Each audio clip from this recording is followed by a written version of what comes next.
Bitch. It's a little more echoey in here now. Everything's gone. Everything's packed away. Oh yeah, I can hear it. It's butt fucked and fudge packed, and it's way more echoey. But whatever. I was gonna ask you before we started, but you didn't show up a second before we started. I was trying to. I had a fucking that? goddamn motherfucking issue with this fucking bullshit. I had workmen in here all day, and they fucking somehow jostled my settings and shit. So whatever. Of course, they were over there painting and shit. I had to repaint these walls because it was covered in that fucking gunk from that supposedly residue-free shit that Scotty and well, I blame Scotty. Whatever. I mean, because he's not here. Of course. I mean, we all mutually made the decision, but fuck that. Scotty's not here, so it's his fault. That's how it works. I agree. Always late when it's TJ. Dude, whatever. Whatever, bro. Scotty's late all the time, too. I ain't fucking even the worst one. I think Scotty's probably worse for lateness than I am. Now, I might be lazier. I don't know about that. Bukkake? What about Bukkake? What about it? I like bukkake. In isolation? I like bukkake. Oh, yeah, I forget. I always forget this is the salty banana until I come on here and then someone reminds me. The Salty Banana Show with TJ and Paul. That is correct, sir. I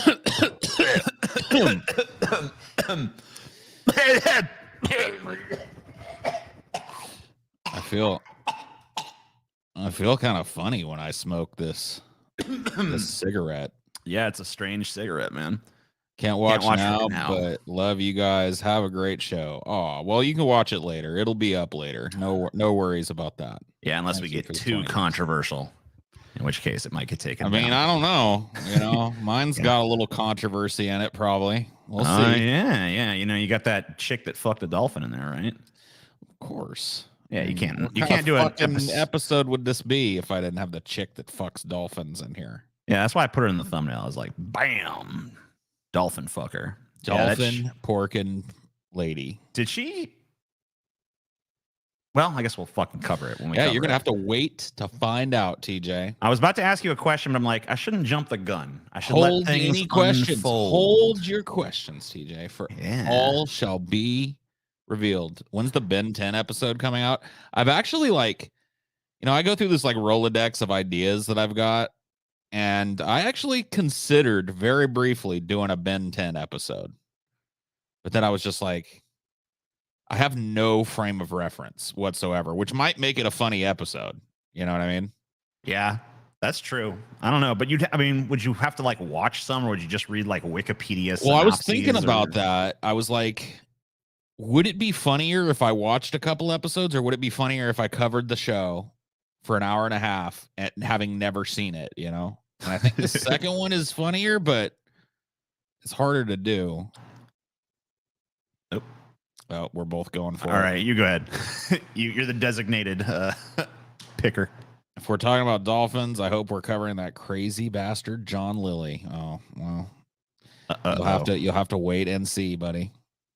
It sounds by the tone of Paul's voice that it's not going to be in there, but what do I know? I mean, the tone of my voice is unreadable, TJ. Yeah. Paul's got a lot of people have a poker face. Paul has a poker voice, You just never know. It's always flat. Never know what's happening. Oh, Ben 10 Aliens Smash or Pass would be good. Oh, yeah, that's true. Aren't they all tweens, though? Well, weird, I think the alien forms are adults or whatever. I don't know. I don't know how Ben 10 works. I'm not sure how that fucking plays out.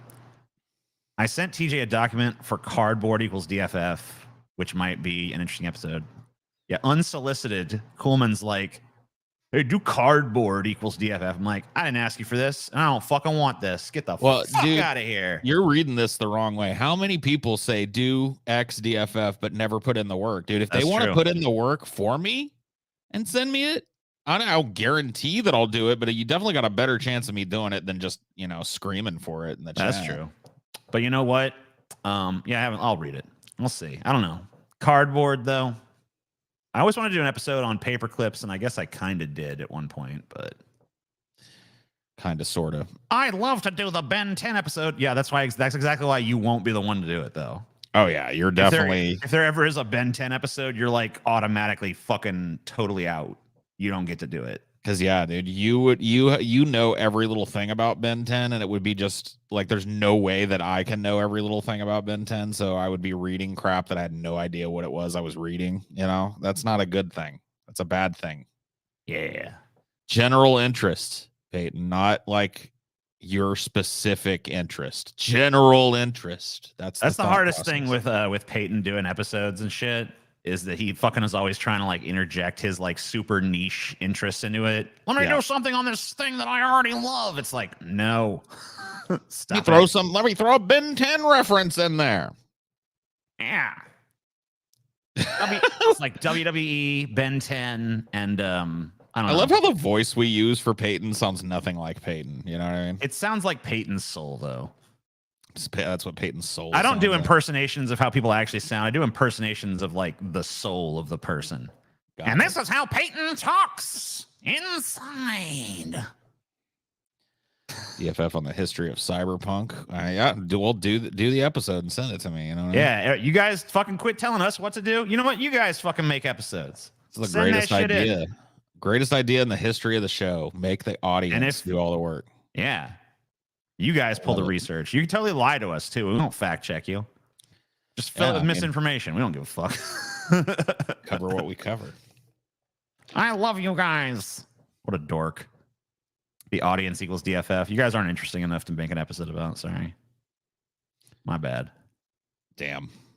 It's harsh, TJ. So I guess I'm going first, huh? If you want. All right, I'll go first then. All right, bro. I don't know if that... There was just like a random... Bruh. I don't know where it was going or what it was for, but it happened. So there you go. So dolphins. You know, there's certain animals that human beings have us like kind of a special relationship with, I think, like horse. And I'm not talking about dirty stuff, although we will get into that. Yeah, I mean, that is an aspect, but like horses, dogs, cats. Yeah, there's definitely like cows. Humanity's like favored species. And then like the other shit that were just like, meh. You go fuck yourself. Antelope, who cares? You're lion food to me. That's all you are. But I think dolphins kind of populate, they should be up there with those other special animals. And a lot of people maybe don't know why, but we have a long and interesting and colorful history as a species with the other species that we're going to talk about tonight, dolphins. This is less about dolphins, just more about humans interacting with dolphins and the history of that. So it's more about like how we have treated dolphins. Yeah, or how dolphins and humanity have worked together at various times in history. I see. So what do you know what oceans dolphins inhabit, TJ? I would assume they're in the Atlantic and Pacific, but I don't know for sure, honestly. Well, the answer is every goddamn ocean on the planet. All of them. Arctic, Antarctic, Indian, Pacific. They're in all of it. Dolphins are a super widespread animal. And so, there are pods of them that are just huge. So there being so many of them, it's reasonable that they appear in many stories of civilizations that populated the continents a long time ago. It's not rare to see a dolphin. Have you ever seen a dolphin or a porpoise like in the wild? Not in the not. I don't think so. But I mean, I've been lucky enough a number of times. I think I actually did see some. Did I see some in the Gulf of New Mexico? I might have seen some there. They're in there, right? I would assume they are. Yeah, of course. I'm pretty sure I saw something. I don't know. I'm really bad. I mean, I was telling a story the other day about me going on top of the Eiffel Tower, which I pretty much completely forgot I'd even done. And I realized I have no recollection of the view from on top of the Eiffel Tower, like at all. You know what I do remember is climbing down the fucking stairs because Ben was like, "You should take the stairs." Like, why? Just like for the experience. Like, all right, I guess we can do that. We just walked down. It took an hour to climb down the stairs of this fucking thing. But you know what? I did lose a lot of weight on that trip, so whatever. Hey, well, there you go. But that's what I remember. I remember the goddamn walking down the thing, but I don't like the whatever majesty of like, oh, you can see all of Paris. Like it didn't even ding a little bell in my brain. So if I've seen a dolphin, I don't fucking remember. I have no sense of wonder. I have a good, I have an overdeveloped sense of wonder. So I don't have trouble remembering things like seeing a dolphin. I have trouble remembering things like, I've got to fucking pay my taxes or whatever. Yeah.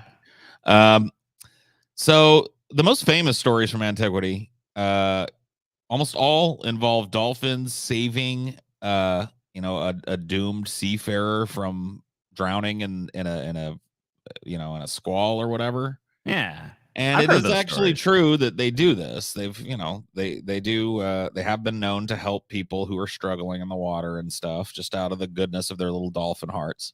Dolphin's like, that fucking monkey's drowning. Oh, I'll help him out. There's also stories back in the day of them helping out fishermen and in exchange for like part of the catch. It's interesting the kind of like things that can be arrived at non-verbally, Yeah. It's like the dolphin figures out like, hey, if I help this fisherman, he'll give me some fish. Just like, and then we figure that out too. It's like, oh, well, that's like a like that's an early example of like, horses helping us plow fields and carrying us all over the place. But it's interesting that we came to that because like the first dolphin to help a fisherman had to have just been like, I wonder what happens if I help these things catch those fish. And then, it's like, oh, they reward me. That's cool. Yeah, they'll give me a few fish. Wow, neat. It's like pretty interesting. The men of ancient Greece had a collection of myths that survived until the present day. For Greeks, the concepts of a dolphin, as you can tell from their stories, it was totally positive. They considered it a benevolent animal. Yeah, and its appearance in the wake of boats was a good omen. If that is one place that you'll see dolphins do like swimming up next to boats and swimming along with boats. That is true. I've seen footage of that. I've never actually seen it, but I've seen the footage of the dolphins kind of leaping behind in the wake of the boat and stuff. There's a lot of coins from that era show the images of children, men, or gods riding what we now know as a dolphin. In early Greek myths, dolphins are described as having once been men who were changed into dolphins by the gods. So they're like cursed people. Yeah, that's why. Yeah.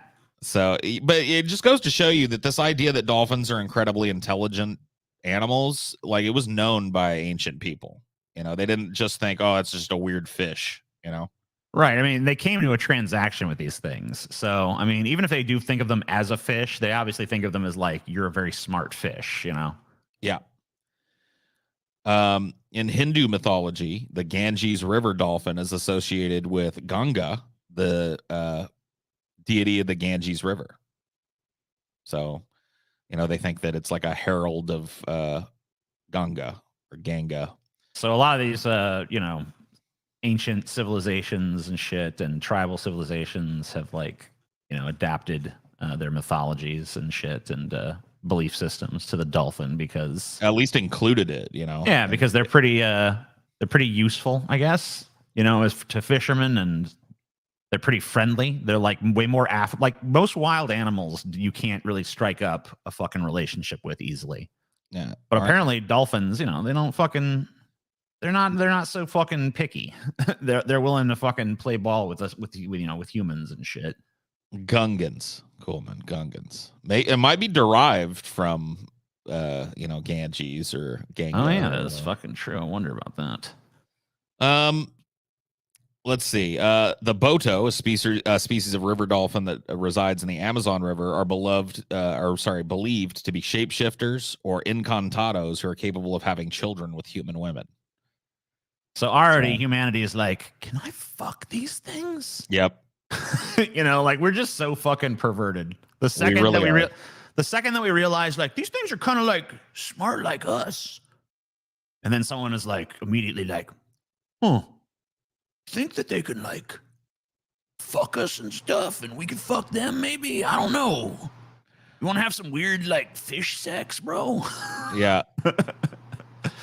pretty awesome, dude. You know, things at the, you know, what happens, you know, on the sea stays in the sea. You know what I mean? That is true. That's very true. That is very true.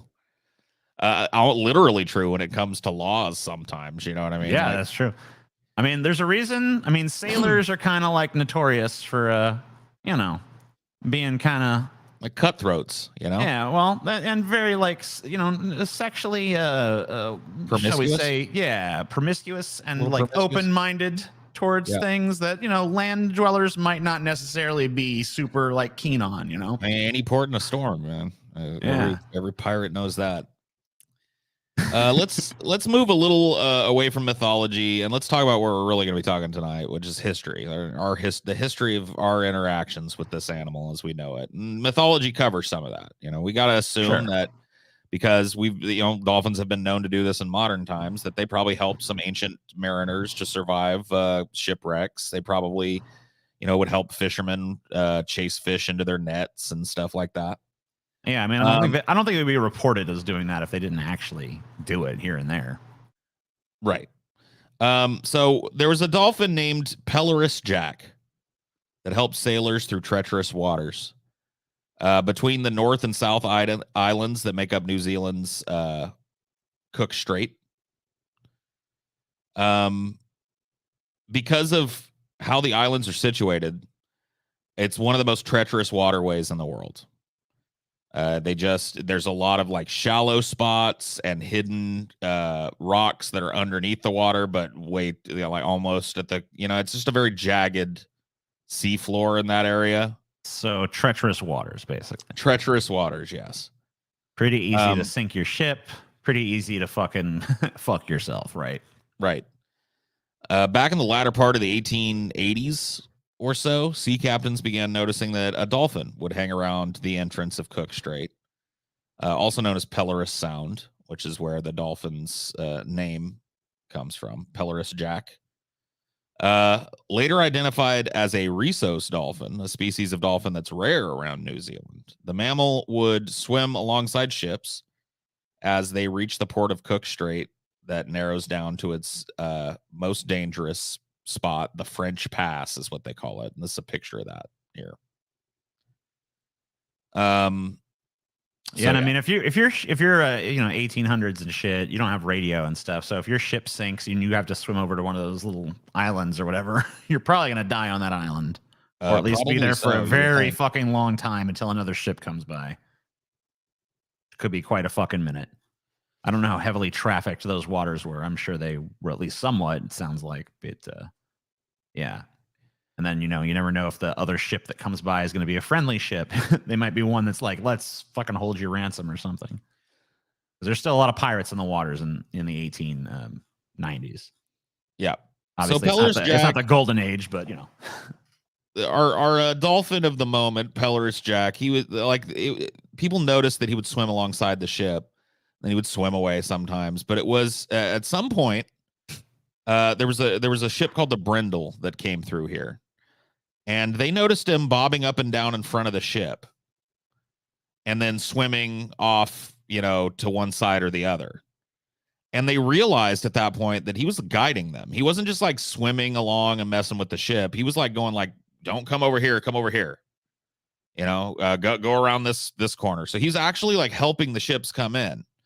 And once they spread the word about this, he became an integral way that ships would get into this notoriously shipwrecky pass. You know, that's pretty cool because that shows that not only did the dolphin, I mean, it saw the predicament of the humans. It saw like, hey, they're above the water. They don't really know what's going on down here. I can see the bottom of their ship. They can't. Right. I know the way. And it's like, it not only sees that and notices that, but thinks of a way to like convey it to the humans that are on the ship. Yeah, he communicates with them. Right. So, I mean, that's pretty fucking intelligent. So yeah, almost every ship that came by, he would show up to guide it. I mean, presumably some of them came while he was out eating or whatever the fuck. But he would, you know, pretty much every ship, they would really look for him, and he would help these ships get into the port without crashing. With rocks and strong currents, the area is, as I said, very dangerous to ship, but no shipwrecks occurred when Jack was present. He guided the ships by swimming alongside the water craft for 20 minutes at a time. If the crew could not see Jack at first, they often waited, like before they went into the pass. They would just be like, "No, we're gonna chill here and wait for this fucking dolphin to show." And more often than not, he would. This is actually a picture of him, by the way, from 1911. Wow, it's a picture of him. So he did this for a while. Oh yeah. What is the lifespan of a dolphin exactly? Do you know that? I don't know. Honestly, I didn't really pull a whole lot of dolphin biology facts in this, but maybe. Yeah, I know it's more about focused on I'm gonna look that up though. Lifespan. I'm sure it varies by subspecies and stuff too. I'm sure. Oh wow. Some of these dolphins live like 50 to 60, 55 to 60 years, 40 years, 45 years. Yeah, a lot of these dolphins live pretty long lives. It makes sense. He was often described as white or albino, with a distinctive gray shading and a rounded head. Nobody's been able to certify his gender, so nobody knows if it's Jack or Jacqueline, you know. Yeah, gotcha. But its size indicated that Pelorus Jack was male. He would get quite close to the passing boats and had a known affinity for surfing on the bow waves that these ships would make as they approached. In fact, Pelorus Jack was notoriously picky about his companions. He would often snub wooden-hulled ships and sailing vessels. He liked to accompany the most powerful steel-hulled steamers. In other words, the types of things that would produce the best waves for him to surf on. So it wasn't just out of the goodness of his heart, but there, once again, it's transactional, right? Right. I mean, like you bring a big ship. You bring a big ship that's fun for me to surf in the wake of, and I will make sure your big ship doesn't hit the rocks so that you can come back and we can do it again. You know, it's a reciprocal relationship. Yeah. I mean, it's pretty fucking cool. I mean, that's like transactional as fuck. And obviously, you know, the dolphin gets something out of it. The humans get something out of it. Mutually beneficial arrangement fucking works for me. Yep. As the years went by, as you can imagine, he became kind of a celebrity, practically a tourist attraction in his own right. American author Mark Twain and English writer Frank T. Bullen, some of the notable visitors who revered the iconic Rissos dolphin. His fame also attracted an unwelcome sense of malice. In 1904, what the fuck? I don't know. A passenger aboard the SS Penguin tried to shoot at him. Fucking monkeys, man. Dumbass fucks. Monkey no like helpful fish. Kill. Oh my God. Luckily, everybody else on the boat who's not a fucking idiot screamed and spooked the guy, and the crew was able to get him before he was able to actually land a shot on. Oh my God. What a dolphin. What a dipshit. That's horrible. And you know what? Jack knew it too, because he never showed up for that boat ever again on any of its return visits. So after that, so he knew that specific boat's like, that's where that asshole is. Yep. Nah, that boat sucks. Never showed up for the SS Penguin, not one more time. Oh man, like, fuck you, man. He's like, fucked up. Oh, boat. Oh shit. Yeah. Oh fuck, it's the SS Penguin. Nah, fuck that. That's that one that shot at me. Yep. Fuck that thing. That boat's no good. That's a bad boat. I guess in an act of divine justice, the steamer sank off the South Wellington coast not much later. Good. May it rot in hell. Thus reinforcing the superstition that a ship abandoned by a dolphin would ultimately meet its demise. It's helpful to have a dolphin on your fucking side, you know? Heck yeah. You crossed the wrong motherfucker. Outraged by the incident, locals in the area. Oh, go ahead. I just wanted to say it's yet another example, by the way, of one person fucking it up for everybody. Because isn't that great that all it takes, you know, if you have a world full of assholes, one person cannot set it right. But if you have a world full of fucking good people, all it takes is one fucking total piece of shit to totally fuck everything up. Isn't that crazy? Yep, and there's just enough of them too. They're just sprinkled around just enough that everybody has had several run-ins with them, and it's something that, you know, it's not a modern contrivance. You know, there's always been an asshole around that'll ruin it for everybody. Oh yeah. So the locals were rightfully outraged when word spread that some fucking yokel had taken a shot at Pelorus Jack. That guy should be fucking. I hope he got his ass beat at least. I'm sure he probably did. I mean, this was in 1904, so yeah, there was justice was a little bit informally practiced in those days. Yeah. So they demanded the government protect Jack, and late in 1904, Governor Lord Plunkett signed an order that made it illegal to harm any creatures living in the strait, including Jack. The order came with punishable fines ranging between €5 and €100, which I'm sure back then was a long time, or £100. Sorry, I guess euros weren't a thing back then.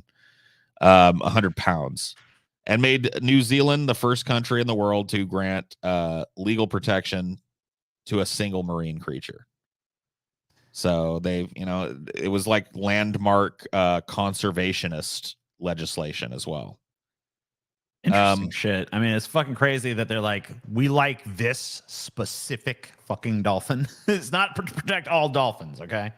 Yeah. But you leave Pelorus Jack the fuck alone, bitch. And look at the dumbasses in the early 1900s calling him a fish and shit. This says the only fish in the world protected by an act of parliament. And they actually portray him like a big fish too. Here, they show him as a fish. Yeah, they don't even fucking. So do they know what a dolphin is? It's remarkable white fish. Blah blah blah blah blah. Yeah, that's pretty weird. He served as a guide in the Cook Strait for 24 years before he disappeared. Likely, he went on and passed due to old age. Yeah, but for 25 years, he was the way people got through that strait. So pretty interesting. And of course, with such an obviously intelligent animal that not only does nothing to harm human beings, but actually proactively helps human beings. Of course, we've got to treat them like shit, and we've got to capture them and hold them in tiny little enclosures and force them to do tricks for fish. You know what I mean?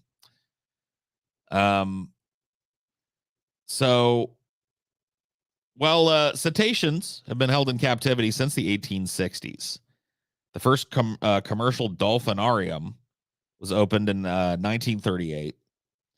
Marineland is what it was called. It was on 20 acres south of St. Augustine, Florida. And it was known as Marine Studios, the Oceanarium. And it was used primarily so that people could film marine life. So it was like, if you needed it for a documentary or whatever the fuck, or a movie, you needed like some high quality pictures of some dolphins or whatever swimming around. Yeah, and it's very difficult to get that footage in the wild and stuff. So yeah, makes sense. The opening day of this thing drew 20,000 people, which apparently, for the size of it and everything, was just unbelievable. You all right there, buddy? Come in the daisy duck in the ass. All right, bud. Huh? Yeah. Amen. Amen. Yeah, dude. I've never agreed with a patent statement more sharply than I just agreed with that. Yeah, I think that's probably the most cogent piece of intelligent commentary ever provided by Peyton. So the opening day attractions of this place, they had 2 bottlenose dolphins. They had a sawfish, sea turtles, sharks, manta rays, and penguins. Several movies were filmed at the park, including 1954's Creature from the Black Lagoon. Interesting little, Yeah, I like that movie. I don't know if I actually like it. I liked it when I was a kid. You'd probably still like it. I've seen it as an adult, and it's not like the greatest movie ever made, but it definitely, like, especially when you understand, like, it basically created the creature feature, Yeah, and I remember watching the whole. I think there's 3 or 4 of them. I remember watching all of them at one point. They were doing a Sci-Fi Channel marathon or something, and I remember I think in the second or third one they have Clint Eastwood in there as like a super young Clint Eastwood is like a scientist or whatever, just like a lab tech or whatever. He's not like playing a badass. But that was pretty interesting. It was just like, you're watching this movie and what the fuck? That's fucking Clint Eastwood. Yep. This Peyton guy is your dad. Yeah, he is. The iconic attraction enjoyed several decades, one of Florida's most popular, until SeaWorld opened in 1973 near Disney World. Also a terrible place. Yes. And you see, I don't know if SeaWorld, SeaWorld fucking sucks. I mean, it's not even fun to go to. I remember going as a kid, and it sucks balls. And it's definitely like, for what it is, because I went as a kid too, and I haven't been back, but I have a lot of like better memories of like Universal Studios, Disneyland, and stuff. I don't remember much about being. Yeah, because I mean, look, I mean, as an adult, all theme parks kind of suck, to be honest with you. But at least like there's some kind of fun to them. But like I remember as a kid, you're supposed to love a theme park as a goddamn kid. It's really, you're the target audience for the fucking thing. And I remember the same thing as you. It's like, wow, Disneyland, Disney World, Universal Studios, Epcot, blah blah blah, whatever. But SeaWorld, I remember going there and just said, this fucking sucks. And at the time, I didn't even know about just like the fucking insane cruelty and shit that's going on. And like this picture alone is just like, she's standing on their fucking faces here, like they're not like, this is fun. Their noses are really super hard. That's how they fight.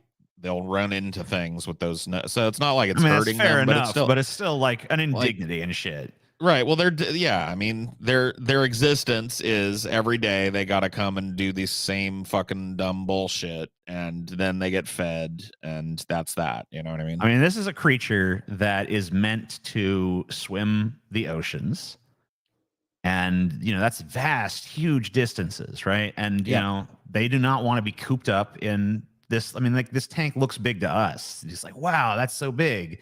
Because if we had a house that big, we'd be like, wow, what a nice big house or something. But like, that's like way small for them. They're used to, I mean, like, I don't know how fucking far a dolphin can swim in a day. If they're anything like orcas, I think it's like 20, 30, fucking 40 miles, some crazy shit. Like they can I'm sure it is, really haul ass. And like, that's what they're used to doing, what they're programmed to do. And now they just have like this like little ass tank. And they just swim around in fucking circles. And it's like, oh, this fucking blows. And it's dog shit. Yes. And they're miserable, and fucking, you would be too.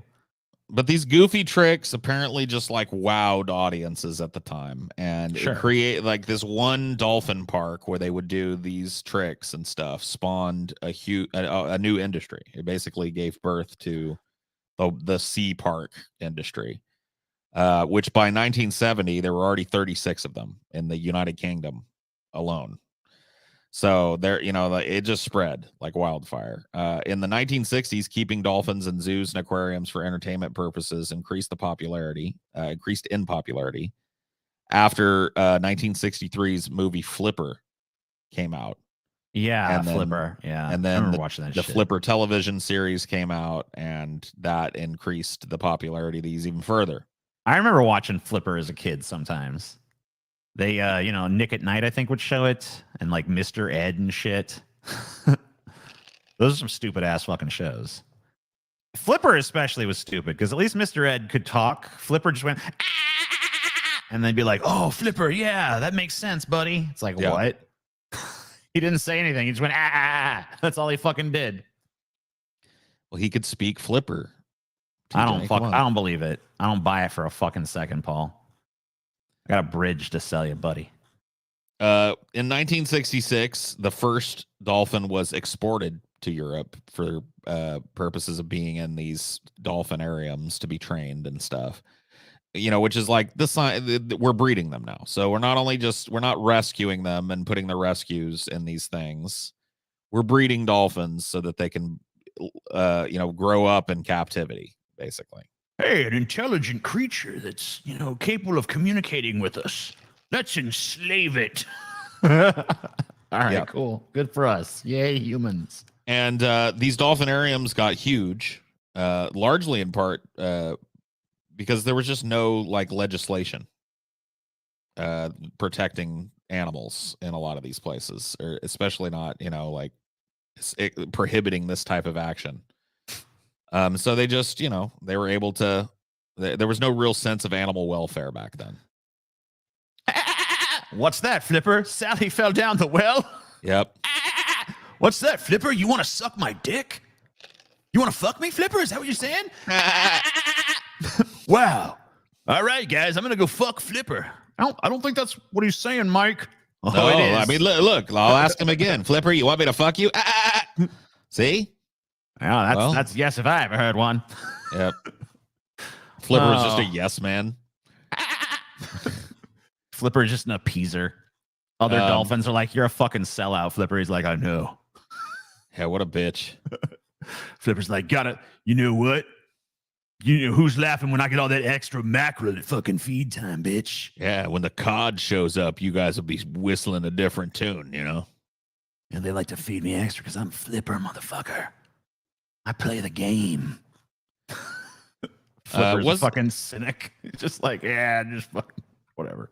All right. It wasn't until 1972 that laws started to appear that governed this shit. Oh, man. Ruining our fun with laws now. Yep. There was this Marine Mammal Protection Act combined with a more critical view on. So, like, people started to figure out that, like, these dolphins are not happy-go-lucky. They're kept in tiny little enclosures. They're depressed. Someone's kind of like looking at them like, I think this dolphin might be like miserably depressed, actually. Maybe we should, like, I don't know, do something nice for it. Should we set it free? Nah. Nah, why? Let's give it a better prison at least, you know? Hey, it's kind of like us. It's kind of like us in the United States voting for our politicians, right? Right. Exactly. Give us a nicer prison. All right. Thanks, politician. So yeah, it caused a lot of these dolphinariums to close down because people were like, I don't want to go watch these poor depressed dolphins be exploited. So That's humans caught a conscience in the 70s. Yeah. Well, for a minute, people were like, you know what? Nah. That sentiment has also led 4 countries, country of Chile, country of Costa Rica, Hungary, and India have declared dolphins to be non-human persons. Well, that's nice.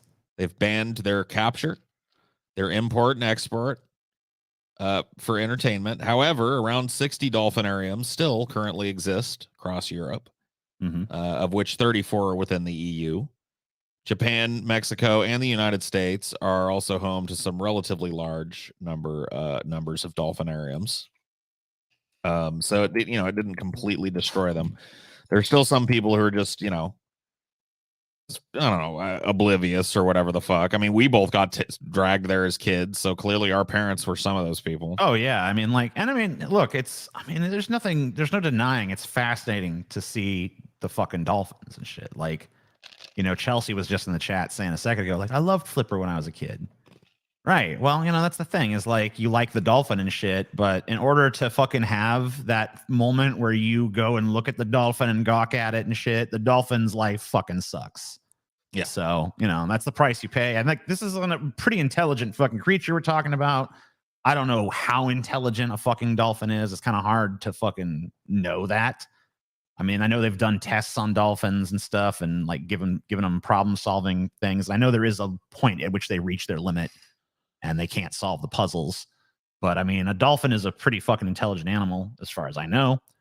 And I mean, obviously some of the things we know about them shows that they have intelligence and like ability to communicate and ability to assess situations and understand, cause and effect in a way that like not all animals do.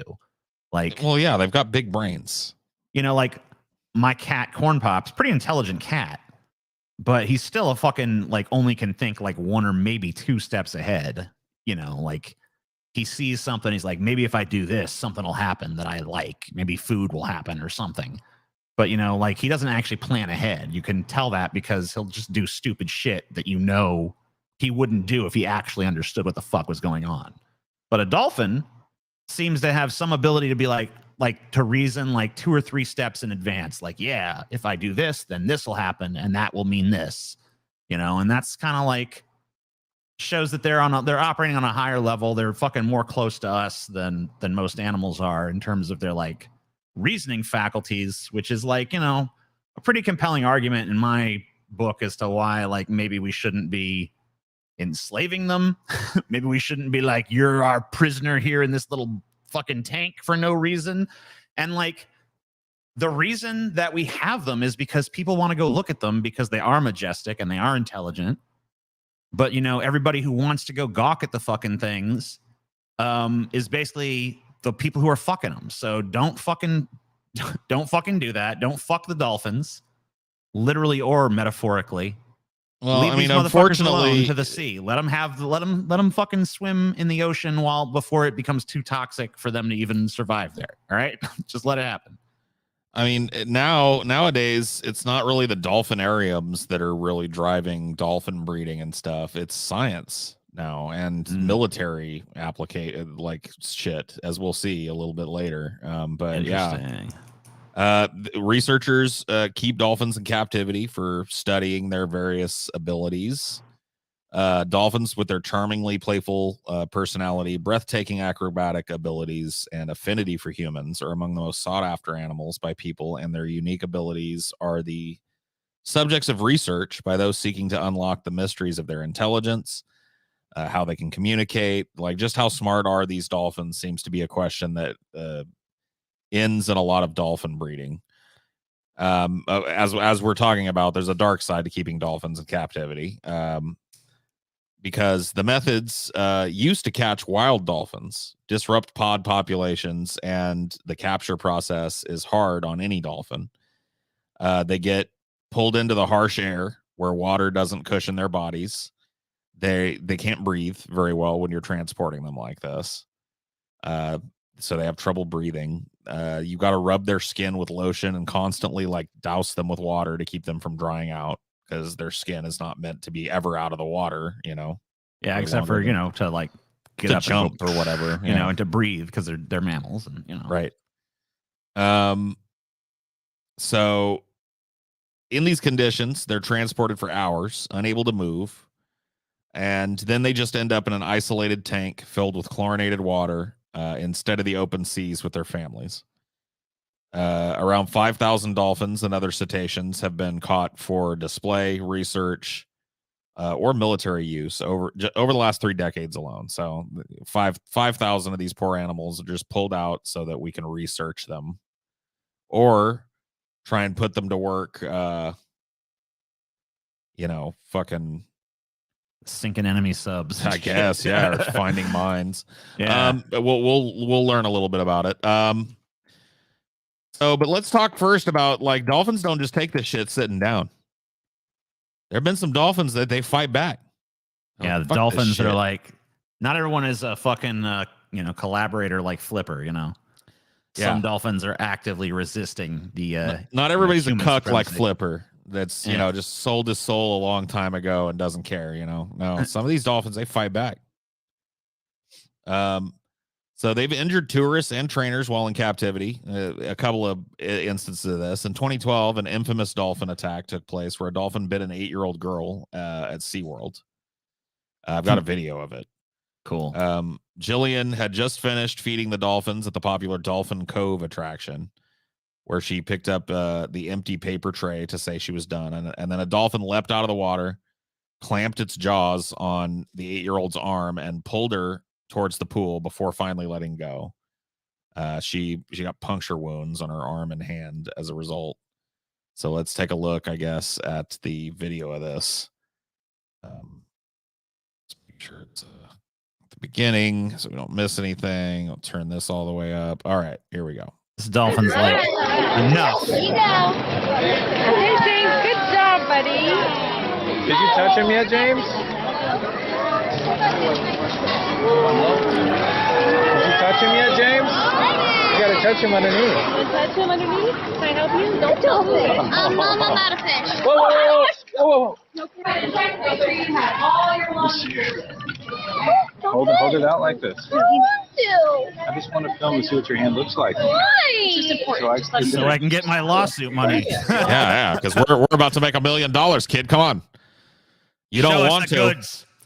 Honey, get your penknife. Fucking stab a few more holes in there. Yeah, we're gonna sue this place into the fucking ground, honey. Come on. Oh yeah, that's fucking fuck this shit. I'm not gonna show it to anybody. There you go. See, it did. Ouchie. It like chomped on her hand, and you know what I mean? It's like bitter and fucking. It was clearly like going after the whole tray. Yeah, that thought maybe like, there's mine. a bunch of fish in that tray, and so, but it grabbed her, and yoinked her into oblivion, or tried to. So yeah. Ugh, stupid fucking bullshit. Get out of here. There was actually one of these this year, April. This time, Dolphin attacked a trainer during a live show at the Miami Seaquarium. The Dolphin had enough. I suppose he had. I've got video of this as well, so we'll take a look at that in a sec. Let's see.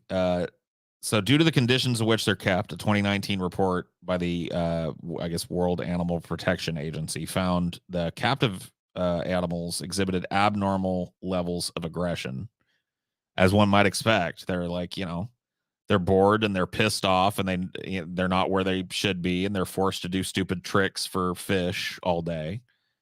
It sucks for them. They're depressed and angry. Yeah.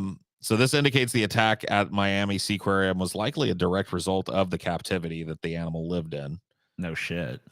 Injuries like broken arms, cracked sternums, and lacerations, as well as shock, have all been documented at similar attractions. For instance, in 2004, a man required surgery after being attacked by a dolphin, also at the Miami Seaquarium once again. So this place is really, I guess, well known.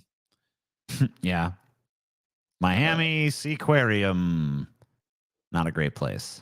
Let's take a look at this video. It might not be a video. Oh yeah, it's the trainer. So yeah, let's take a look at this dolphin attack apparently upon a trainer here. All right, cool. Get him. All right. Oh shit. God damn it. No.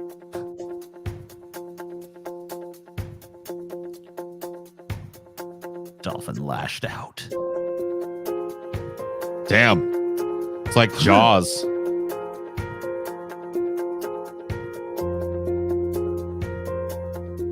A dolphin is not having it anymore. Oh.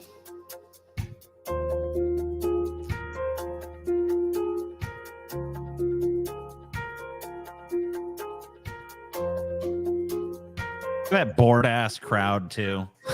Even when the dude gets attacked, they're still just kind of like meh. Just a bunch of old people sitting there and young. So it's kids. like, don't even. Why even do this anymore? It's not. It's clearly not even the fucking huge draw that it once was, or whatever the fuck. Like, just let these motherfuckers go. Yeah, or at least stop fucking breeding them. Stop capturing new ones. Enough of this shit. I mean, I guess that you said that this is not even the major driver of dolphin abduction anymore, but no.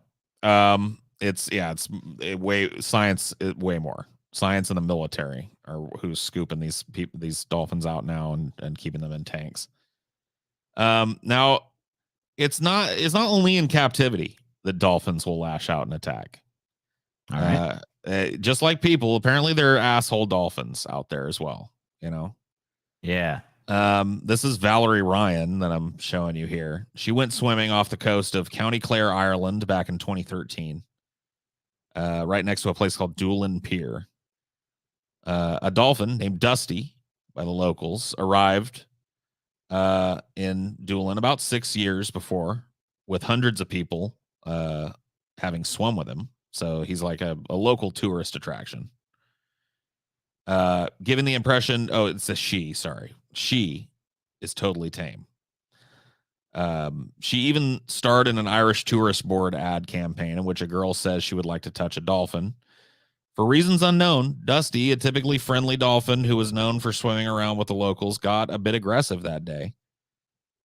As Valerie here was swimming towards Dusty, Dusty became territorial and started flapping her tail.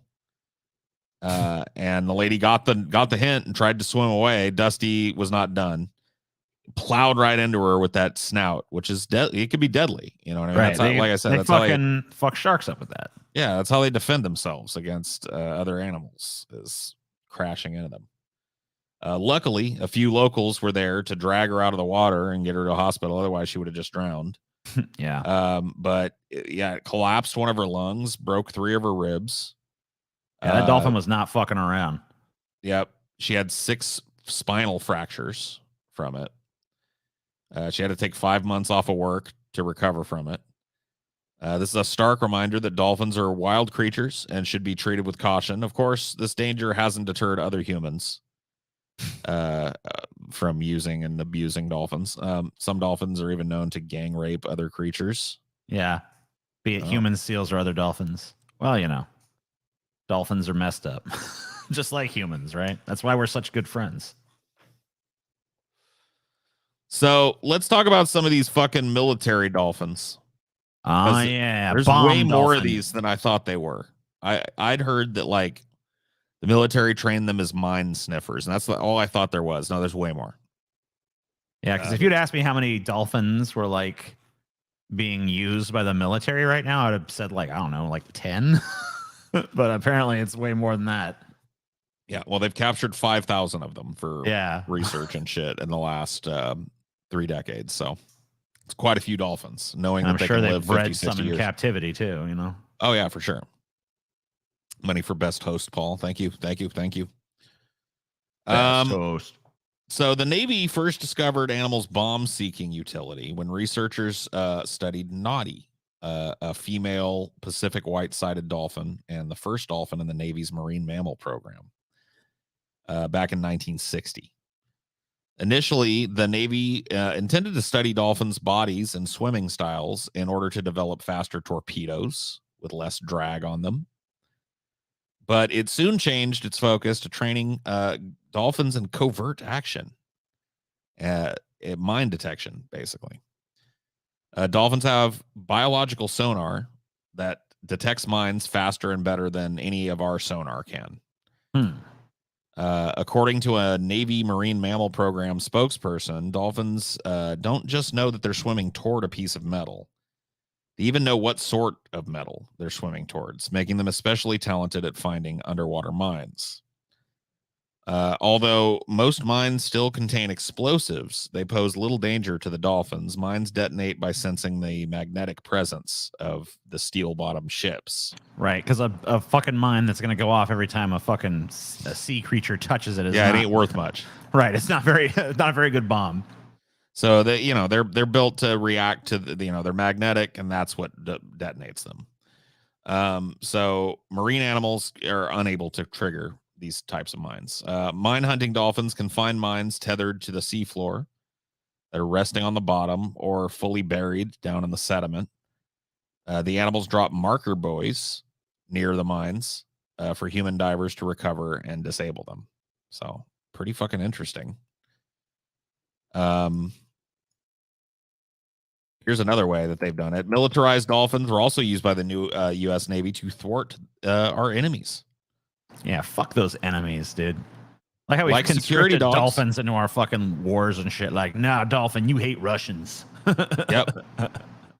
Like security dogs, marine mammals can detect trespassers sneaking into forbidden areas. The Navy's dolphins guard underwater areas like piers, harbors, and ship canals against divers. Like anybody, you know how like in the movies they drop James Bond or whatever in the ocean, and then he swims ashore and underneath a pier, and then takes his wetsuit off, and he's got a perfect suit underneath it, and he steps out, and he's infiltrated or whatever. Yeah, they actually, I guess that type of shit actually happens, and so they employ these dolphins to like chase away anybody that tries to swim up from underwater to these things. Fucking attack dolphin. Yep. They're looking for divers and undersea vehicles that could plant weapons or, spy on Navy bases. Dolphins like, not on my fucking watch, bitch. If the dolphins are on guard duty, they approach enemy divers from behind and clamp a device onto their air tank. So that's what you're seeing here. They will swim out with this thing on their snout, and they're not looking to attack you. They just find you, and they clamp this thing onto your air tank, which is metal, and it's magnetic. And when they pull away from this, it leaves this orange part here behind, and that deploys a buoy that like just shoots up to the surface with air. You know what I mean? And it just basically tells everybody right where you're at. Yeah, letting you know here's the location. So they're not even like killing or attacking these. They're just like, hey, nope, fuck you, tag. So there's no way to sneak up. There's something going on. Just demagnetize your air tank. get a non-magnetic metal. Yeah, maybe so, huh? So yeah, floating buoy explodes above the water, letting everybody know where the intruder is at. Navy has made great use of these trained dolphins across time. Navy spokesman Chris Haley says that the animals have been defending the waters around a stockpile in Bangor, Washington, holding roughly 25% of the United States' 9,962 nuclear warheads since 2010. So they're guarding the nukes. Fucking dolphin guard. I mean, come on, dude. I honestly did not know that we were we had so many dolphins in our employ as humans. I mean, we do. We've got tons. Yeah, especially you know, guarding our fucking nuclear stockpile and shit. Right. So the Navy dolphins uses evolved into during Waterworld. What did you mean? I think they stayed dolphins. Yeah, they were dolphins. I don't know. Why would they need to evolve in anything? If anything, it's their heyday. The Navy used to use the term advanced biological weapons system to describe dolphins, all of which live in substandard conditions and are controlled by food. So once again, these aren't like dolphins that are happy to be helping us. They've been press ganged into helping us. If they don't help us, they don't get fed. They just get left in their little tank. For example, dolphin, you're not a good one. To cite another Navy term, these dolphins are fitted with an anti-foraging device. This is a simple strip of orange Velcro that's attached around their snout, and it prevents them from opening its mouth, which is necessary for them to catch fish. So they make sure that while they're out there on the job, they can't forage. Like if they were to swim off, they would starve. And dolphins are smart enough to know this. And so that's how they keep them in check. They've basically put a real powerful piece of Velcro around their little beak, and then send them out into the ocean to do their job. So yeah, the sad fact is dolphins are not dependable. They're driven like any animal is by food. And so they don't understand anything about the warfare that they're assisting. It's a game to them, literally just what they have to do to get fed. So yeah. It's not, it sucks for them. They're not like, it's not a cool little program where dolphins are high-fiving the Navy SEALs and yeah. No. They're basically slaves. Humans suck. Yeah. U.S. isn't the only country known to train marine animals for these kinds of missions. The Soviet Union trained dolphins for similar harbor protection. According to the BBC, these Soviet sea mammals still did not just know how to identify bombs. In fact, they were trained to kill. Cool. So the Soviet Union was like, no, fuck that, man. We're gonna have them kill the fucking... Fuck this buoy bullshit. Go murder that son of a bitch. So Soviet handlers trained dolphins to attack enemy divers with harpoons strapped to their backs, or with hypodermic syringes loaded with carbon dioxide strapped to them, so that they, when they bumped into the person, they'd fucking kill you by injecting a bunch of fucking carbon dioxide into you, I guess. Alternatively, trainers taught these dolphins how to drag enemies to the surface for capture. They also served as unwitting kamikaze pilots. They would affix bombs to them and then send them swimming out to the nearest ship. And it was basically like a moving mine. So like a biological torpedo, basically. When the dolphin got close enough to the ship, the bomb that was strapped on it exploded, obviously killing the dolphin and probably killing everybody on board the ship too. Yeah, dolphin unwittingly fucking kamikazeing the motherfuckers. Like, yeah. Oh, yeah, I'm going to do this, then I'm going to get my food. It's like, sure, yeah. There's all the food you can eat in dolphin heaven. Going to paradise. All the mackerel and cod you can eat, buddy. So pretty fucked up. After the fall of the USSR, it lost its militarized sea mammal facility in Crimea to the country of Ukraine. After the 2014 annexation of Crimea, the facility would fall back into the Kremlin's hands. Oh, shit. Although it was greatly diminished from its former glory due to the Ukraine selling most of the dolphins to Iran. Yeah. and allegedly the remainder heroically dying by hunger strike to resist their Russian captors. So it was like military propaganda. They were like, oh, like 6 of the Dolphins would just absolutely refused to be transferred back to the Russians. Those Dolphins just, they hate Russians. The Dolphins were like, nah, we're patriotic Dolphins. We serve only Crimea or whatever. Yeah, cool. And so you know that bridge attack that happened recently. I don't know if you've seen that in the news. Did the Dolphins do that? No, well, it was reported to be guarded by militarized Dolphins. So take that to mean whatever you take it to mean. Well, they didn't do a very good job. Yeah, they didn't succeed. You dropped the ball on that one, Dolphins. That's going to cost you. So let's talk a little bit about other types of scientists and, like trying to decode the dolphin language and get closer to dolphins. All right. In various, as we'll see, ways. So while there's evidently been some success training dolphins to serve in the military, not every government experiment with the dolphins has panned out. One of the strangest failures occurred in the Dolphin Communication Project, which was partially funded by NASA, I guess. It was the unfortunate brainchild of this guy here, Dr. John C. Lilly. Famous. There you go. Yep. There you go, person who wanted that. It is in here. He's here. Oh, shit. He's famous not only for his dolphin research, but his development of the first isolation tank and writing many provocative scientific books. So during the 1950s, the late 50s, he established a facility devoted to fostering human-dolphin communication, the Communication Research Institute on St. Thomas and the Virgin Islands. During the 60s, Lilly and coworkers published several papers reporting that dolphins could mimic human speech patterns. However, it's important to note that during the same time, Lilly was introduced to psychedelic drugs such as LSD and ketamine, and began... yes, ketamine. Good old ketamine. Take your ketamines, kids. Began a series of research experiments in which he ingested a psychedelic drug, either like he would crawl off in an isolation tank and take LSD. Yeah. And sometimes he would swim with dolphins while he was on high on he's trying to fucking figure shit out, I mean, he's just going deeper into his research. He's got a journey. During his drug-addled periods in his isolation tank and with his dolphins, Dr. Lilly came up with a fascinating hypothesis. With enough training, dolphins could learn to not only understand, but also speak English.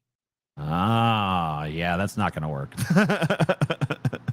In his popular book, Man and Dolphin, he outlined the ultimate goal of creating a cetacean chair at the United Nations.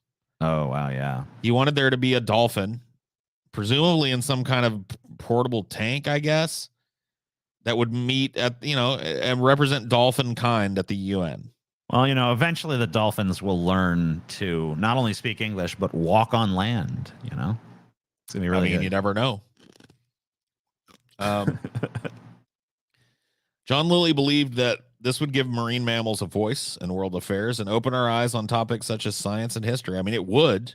Yeah, that's a nice thought. It's really, it's a nice sentiment, but it would if you could somehow accomplish this unaccomplishable crazy goal of yours. Dolphins are very intelligent creatures, no doubt about that. But they're not intelligent enough to fucking speak English and understand geopolitics. I'm sorry, there's a limit. It doesn't go that far. All right. Dr. Lilly was also interested in SETI, the search for extraterrestrial terrestrial intelligence. This guy was just trying to find some other option other than human to converse with. That's really what it boils down to. It's just I feel like you're right. Yeah, I think he's just I hate humans. They suck. There has to be something else I can talk to. So, I think he was just searching for some intelligent life somewhere else. Is it in the sea? Is it in the sky?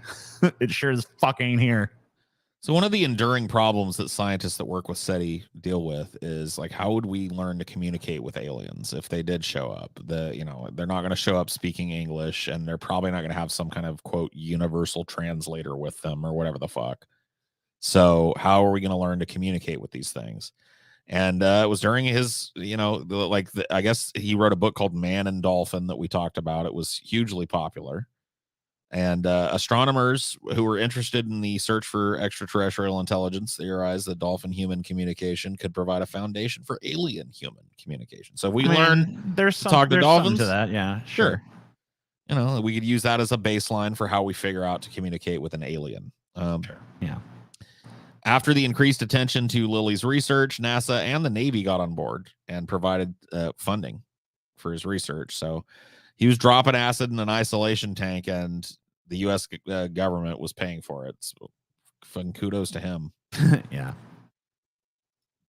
That sounds like a good fucking deal to me. Like, hey, I want to like drop acid and sit in this isolation tank and stuff. Can I do that on like taxpayer money, please? And they're just like, sure. I don't know. Just promise them amazing results. It'll work. Yep. So with all this crazy government funding, he built this thing called a dolphinarium, which was a house that was flooded with water that he kept dolphins in that people could visit. Yeah. So all of them were taken. So all the dolphins that he used were taken from marine studios. Particularly, all the dolphins that he used were co-stars in Flipper. So Flipper was actually a number of different dolphins, as you can imagine. Yeah, of course, yeah. And so he took a lot of Flipper's, stuntmen away, I guess. By 1964, the dolphinarium was fully functional, and he assigned a woman named Margaret Lovett, a volunteer with no scientific training, to teach the dolphins English. So Margaret had to live in isolation with the young male dolphin Peter for 10 weeks. I know where this is going. No, you don't, TJ. I know where this is going, way. man. I do. I know where this is going. No way. I know all about this one. Oh yeah. Oh yeah. Oh yeah. What's this? This doc looked in the wrong place. He should have studied cows, which are the true advanced species, as South Park taught me. That's true. So she lived with Peter and lived by a very strict schedule with him. Every morning from Sunday through Friday, started with English lessons to nurture Peter's skill of mimicking human speech through his blowhole. Margaret decided to paint her face white and use black lipstick to clearly indicate where the sounds were coming from. Yeah, that's gonna do it. So she encouraged Peter to copy these sounds, including greeting her in the morning with "Hello, Margaret." Apparently, but of course, Peter never, like, as far as we can tell, he never learned to speak English. Oh, what? He was able to like reproduce the sound of a few words or whatever, but there was no indication that he was communicating with it. What, Paul? Come on. Maybe he was just a dumb dolphin. You need to find a better one. But Peter, lucky for him, and I guess this lady as well, you did practice another form of communication. Oh shit. DJ. Yeah, I know what you're about to talk about. He may not have spoken English, but he spoke the language of love. Oh, yeah. Oh, yeah.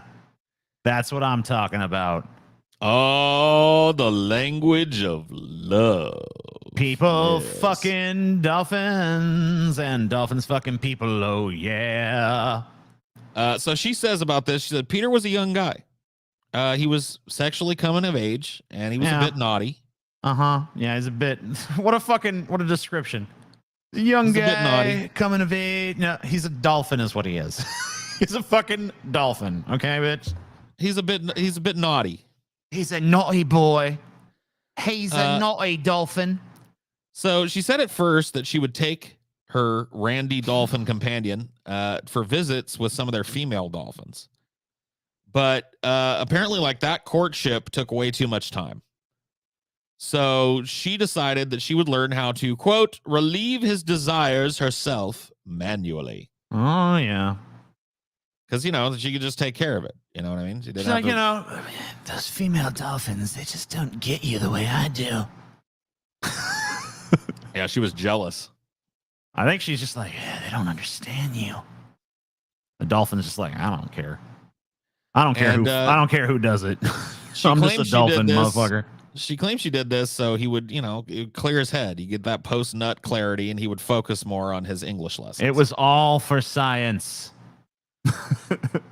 Yeah. So, it's time to jerk off this dolphin for science.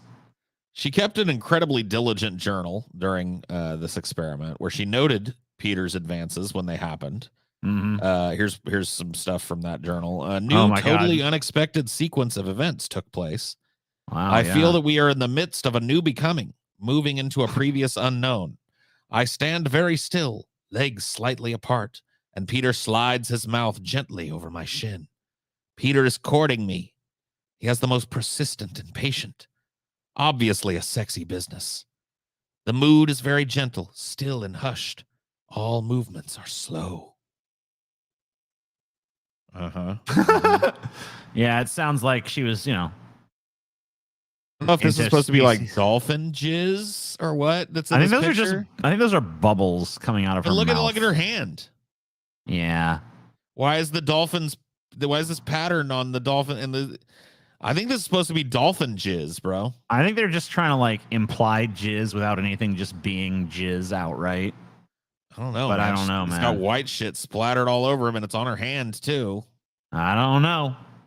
Who can say, Paul?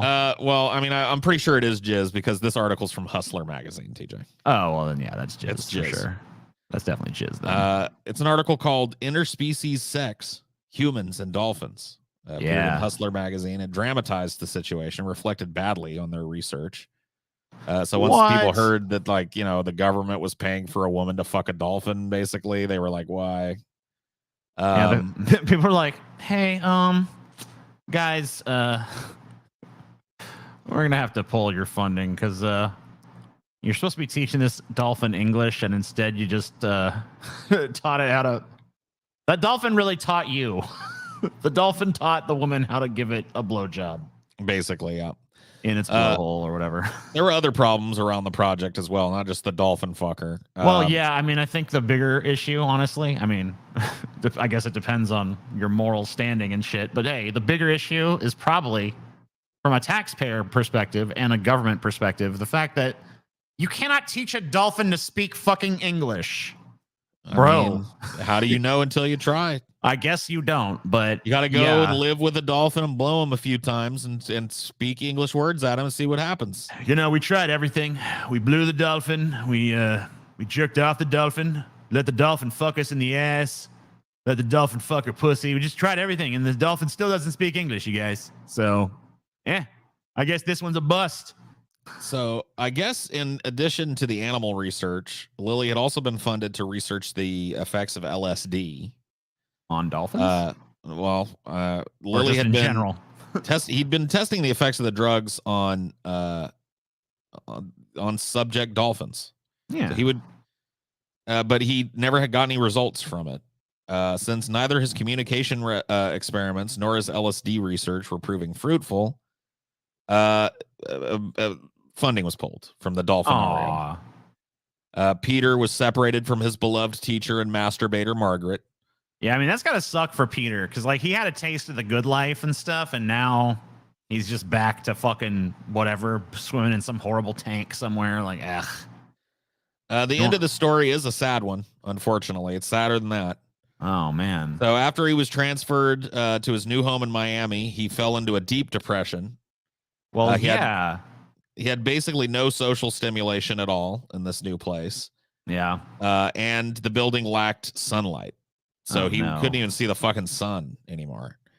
He basically just died of horrible neglect and depression. He killed himself. He drowned. He drowned himself. Wow. He just fucking wasn't even. I was like, he just like, I'm not even going to breathe anymore.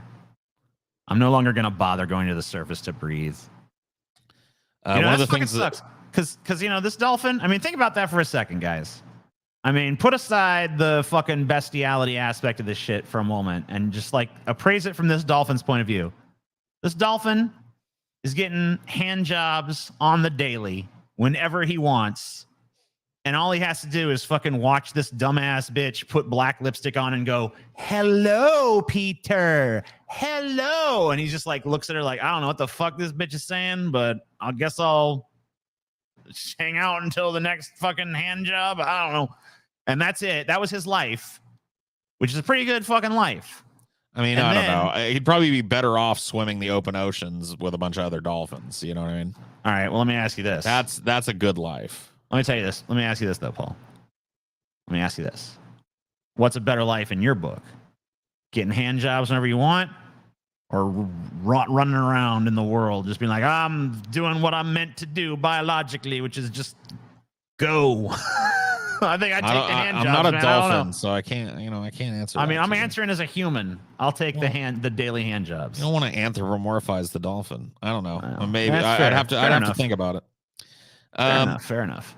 So it's understood that, because dolphins breathe differently than we do. We have like this unconscious nerve triggering thing that makes us breathe. We don't usually consciously take breaths. Dolphins, though, they have to decide to take breaths. Right. They got to go up to the surface. Right. They got to go. And so that's how dolphins kill themselves. They'll take one last breath, sink to the bottom of whatever their thing is, and just fucking drown it out. Yeah, I mean, it's pretty hard to do that, if you I guess when you have to go somewhere to do it, And that's that. That's what I got for you tonight on humans and dolphins. Kind of a sad story. I wish we'd treat them a little better, We didn't even get to how the Japanese treat the motherfuckers, which is really fucking gross. I mean, yeah, we didn't talk about like eating them at all. I wanted to see like direct interactions between humans and dolphins was the idea. But yeah, things get messy. Things get messy in that world, don't they? Paul would take the hand jobs every day. I mean, you don't know me, sir. You don't know me.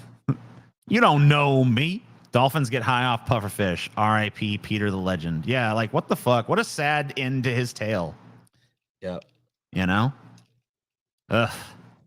I mean, I'm not saying she was right to be giving hand jobs to that dolphin, but like from the dolphin's point of view, that's good shit, man. It was at least passable in comparison to what he was sold into after that. So I mean, it sounds like he preferred. I mean, those dolphin bitches are stuck up. They don't put out. Them human women are easy. You just go. Ah. She's just like, okay, it's fucking easy peasy. I mean, Peter's not one of these motherfuckers that's like, I like the thrill of the challenge or whatever. Nah, he's all about easy street. Anyway, dude, I'm surprised there's not a movie like this where a dude gets lost at sea or whatever and adopted by a pod of dolphins and learns their language, I'm surprised they never made a movie about this fucking weird dolphin experiment. Maybe they have. I mean, how would they do that? How would they, what I mean? You can't show somebody. So it'd have to be like a CGI dolphin that she was jerking off. Yeah, maybe. They could have a real dolphin for everything but the jerk off scenes, Would they even need a real dolphin now, though? Isn't CG Nah, probably not. Good enough? Probably cheaper at this point to just use, and more humane, I guess. I would guess, yeah. Because the whole point is these things do not belong in captivity. There's a good video by Atrocity Guide about Peter. The fuck is Atrocity Guide? Fuck if I know. The Shape of Water is already a movie. Oh yeah, I guess that kind of is the same story. But that thing is like. Yeah, he's smart as a human, right? That thing's he's like a mer person. Yeah, that's not the same. He's not a dolphin. That's really not bestiality at that point, unless you consider like Star Trek shit bestiality. Like, is it fucking bestiality if like someone fucks a Klingon or a Ferengi or like a Romulan or something? I think it depends on the species. You know what I mean? Yeah, you think? Yeah. I think it's a bestiality to fuck a Klingon, but not bestiality to fuck a Vulcan. Wow, why is that? There's lots more differences in the Klingon. They're both just as alien to us, though. No, dude. No. All the fucking Vulcans have physically different from us is pointy ears. Yeah. Fucking Klingons have got like big ridges on their forehead and pointy teeth and like, and super strength, and they're all kinds of different.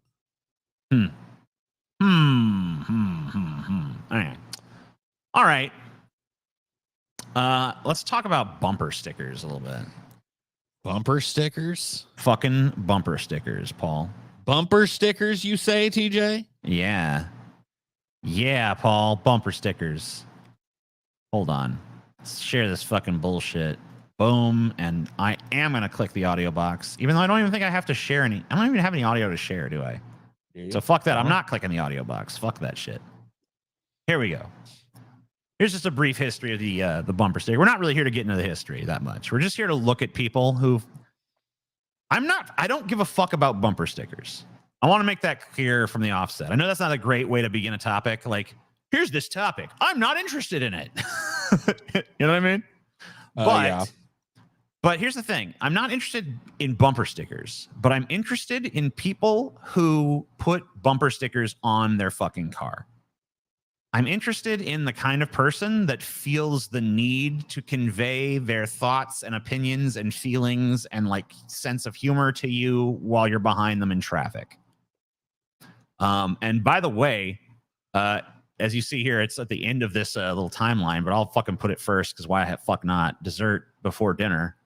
Safety first. A study done by Colorado State University finds that people with bumper stickers tend to be more aggressive drivers, which doesn't surprise me at all. Because like the kind of person that feels the need to convey their opinion while you're just in the car behind them. Yeah, like, what does it fucking matter to me? I don't care who you fucking vote for or what your religion is or any of that shit. This is why I love bumper stickers. Because it's like somebody willingly telling you what kind of person they are without you having to ask or know them at all. That's true. The Dolphin sex movie is like something Jodorowsky would make, maybe. Sounds a little tame for him, to be honest with you. Yeah, so the bumper, 1927, Ford Model A debuts as the first mass-produced automobile with a bumper. Now, this is not... The real origins of the bumper sticker are actually kind of like go back before the automobile was even invented, because there used to be, with horse-drawn carriages, a lot of times they would put advertising on the back of them. So that's kind of like the first sort of bumper adornment that's trying to convey information. I see. But it's not really a bumper, of course. So the sticker, 1946, Forrest P. Gill combines fluorescent paint and self-adhesive paper to create the first bumper sticker. So 1946, you get your first, what we think of as a bumper sticker.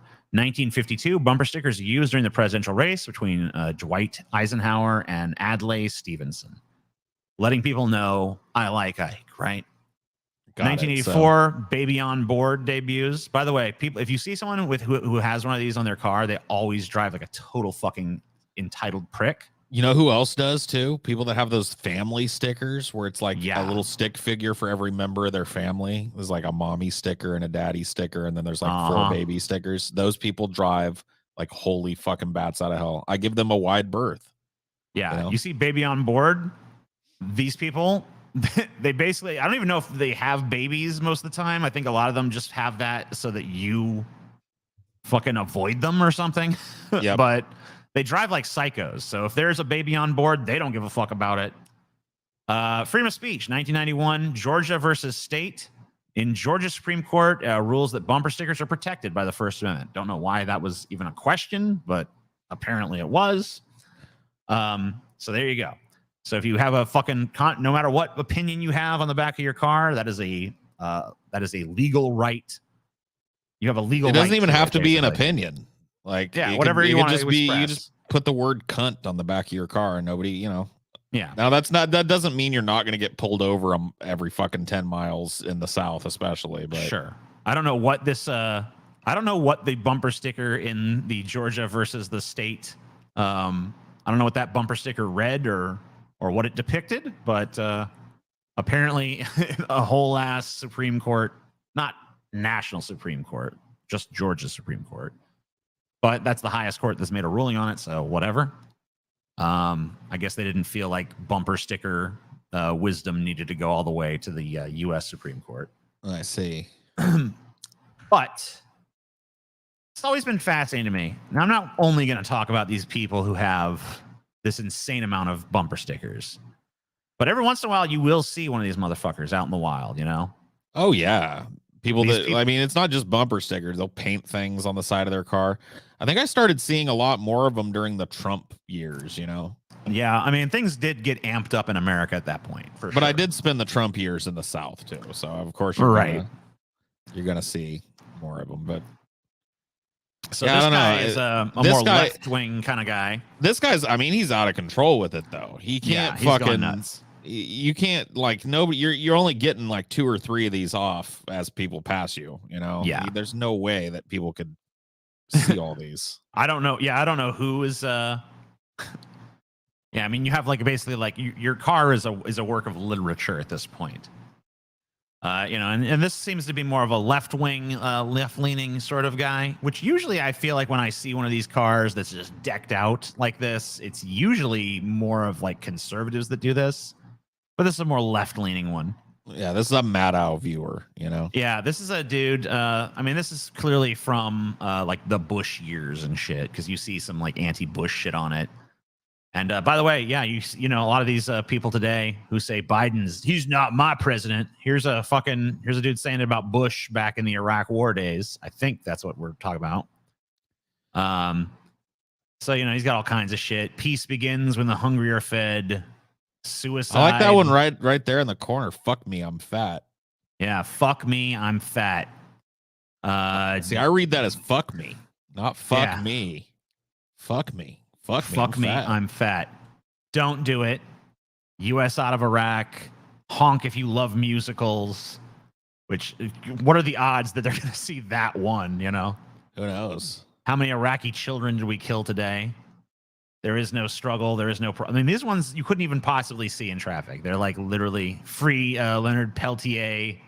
You know, every cause that this motherfucker has ever met, he slaps on the back of this car. Or the front, or the side, or anywhere he can fucking do it. I mean, yeah, just looking at this, he's probably spent like conservatively $10,000 or maybe $5,000 just on bumper stickers. Because like these are like, you know, what, a couple, $3-5 a piece. Yeah. You know, like, so you order them for $5. If there's fucking, I don't know, man. It looks like there could be like hundreds of these. Dope hemp 96, dude. That's nice. I like that one. Money talks, chocolate sings. This is like every fucking, you gotta know every fucking opinion this person's got. Don't like capital punishment. At least I think that's an anti-cap. I can't read what's below it, but yeah. And they even have like, even on the little sides, all politicians lie. Thanks for the info, bro. Thanks for letting me know. Just putting it out there. Yeah, even on the top, like, who even sees this? The sun. You know, like, in case a helicopter with the fucking, Google you know, Earth satellite could see it. And the sun. Yeah, that's true. Let them know. Let them know. Be courteous. Share the road. TJ. What? Why me? Share the road with cyclists. All right. You know what? I'm moving to a place that's way more cyclist friendly, and I'm sure they'll be less annoying when they have their own fucking lane. But I live in a place right now where these motherfuckers are just a fucking hazard. Oh yeah, this is obviously not supposed to be here. This is just looking for a fucking bumper stickers. But here we go. So Here's another left wingy one. This guy, I like how he kind of like layered them, you know. And by the way, it is Columbus Day, and right here we have at the top and center a fucking nice little Columbus one. Terrorizing Native America since 1492, man. E-racism, peace. You know, got your Bob Marleys into the occupation. At this point, we just have to ask, like, which one? which one do we need to end? Go vegetarian, dude. Go vegetarian. Equal rights for all species. Yeah, so animal rights activism. Dolphin rights. Fuck Israel. Always a good one. Peace and social justice. Another in the occupation one over here. I like how this guy's like, you know, he's like, you know, my car doesn't need a fucking paint job, dude. I'm just going to fucking wallpaper that shit. Yeah. With I mean, this is one way to do it. Yeah, legalized freedom, bro. Whatever happened to fucking freedom, my friends? Whatever happened to goddamn freedom here? Oh my god, bro. Okay, now we're starting to get into fucking illegal territory, dude. Now we're starting to get into like, how do you even see where the fuck you're going when you're backing up kind of territory, right? I mean, yeah. And like, I don't know, like, how do you secure all this crap? And shit's all just like, I mean, it's just gotta be super glued or something, right? Like he's just super gluing shit to his fucking hood. It's a hazard at this point. He's a road hazard at this point, dude. This has gone too far. Paul, have you forgotten Ricky Cole, bro? Well, now I won't, because I just saw never forget Ricky Cole, dude. Never fucking forget Ricky Cole. You piece of shit, Paul. I know you forgot Ricky Cole. You fucking remember that shit. You don't fucking forget, Paul. And this nerd shit. All this weird, nerdy shit. Oh, look at this, dude. NOLA as fuck right there next to the fucking. Oh, yeah. There you go. So this is a local boy around here. Yeah. Maybe this car is still on the road. Like a voodoo altar on top of his car. Yeah. That's what it looks like to me. And then, I mean, got a bunch of little action figures taped to the back. This car does look kind of cool. Yeah, this is pretty dope, but probably not safe. At a certain point, yeah, you got to be able to see out of the car. A lot of these are just bands too. I mean, there's some opinions sprinkled in, but like these are just a lot of. But also just letting you know like what music they listen to, all that kind of shit. Yeah. Yeah. Very neat. Very neat. All right. So you've seen variations on this bullshit, right? Yeah, my other car. These are usually on like blah blah blah blah blah. These are usually on like jalopies too. Like you'll see these like on a fucking car that's just fucked up. Yeah, it's funnier if it's on a shitty car for sure. Yeah. My other car is the Millennium Falcon. That's for like, I don't know, people who are very nerdy and never get pussy. Dude, I wish. My other car is a broomstick. You know what I would do first? What? TJ, if my other car was the Millennium Falcon? Not be driving this piece of shit, right? If you don't know what you're supposed to do as soon as you get in the Millennium Falcon, TJ, then you're not a true Star Wars fan. I guess I'm not then. Fuck. You do the Kessel Run, TJ. Oh shit. Yeah. Do the Kessel Run in less than 2.5 parsecs. Sweet. Yeah, I'm gonna do it. So my other car is a broomstick for these. I get this like a chick that's fucking lives at Starbucks kind of fucking sticker, Yeah, for sure. My other ride is your mom. Here's a dude that desperately wishes he got laid more than he does. And now, he's making it your problem, I guess. Or he thinks he's a lot funnier than he really is in real life. My other car is a TARDIS. Yeah, Doctor Who. Even dorkier than Star Wars. My other ride is a Nimbus 2000. Wow. Oh, man. Wow. Even dorkier still.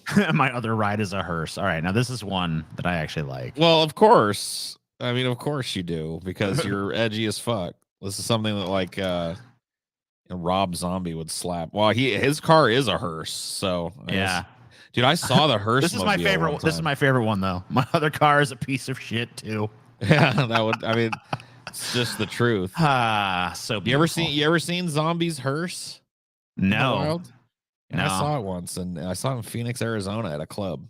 Wow. Yeah. They were sold out, so I couldn't get in to see the show. But I saw his hearse parked out there. Well, that's the next best thing, isn't it? Yep. My other car is a spaceship. Wow. My other car is gay. Ugh. My other car is a student loan. Angry, sad face. My other car is a pirate ship. My other car is a Terminator. That doesn't even make sense.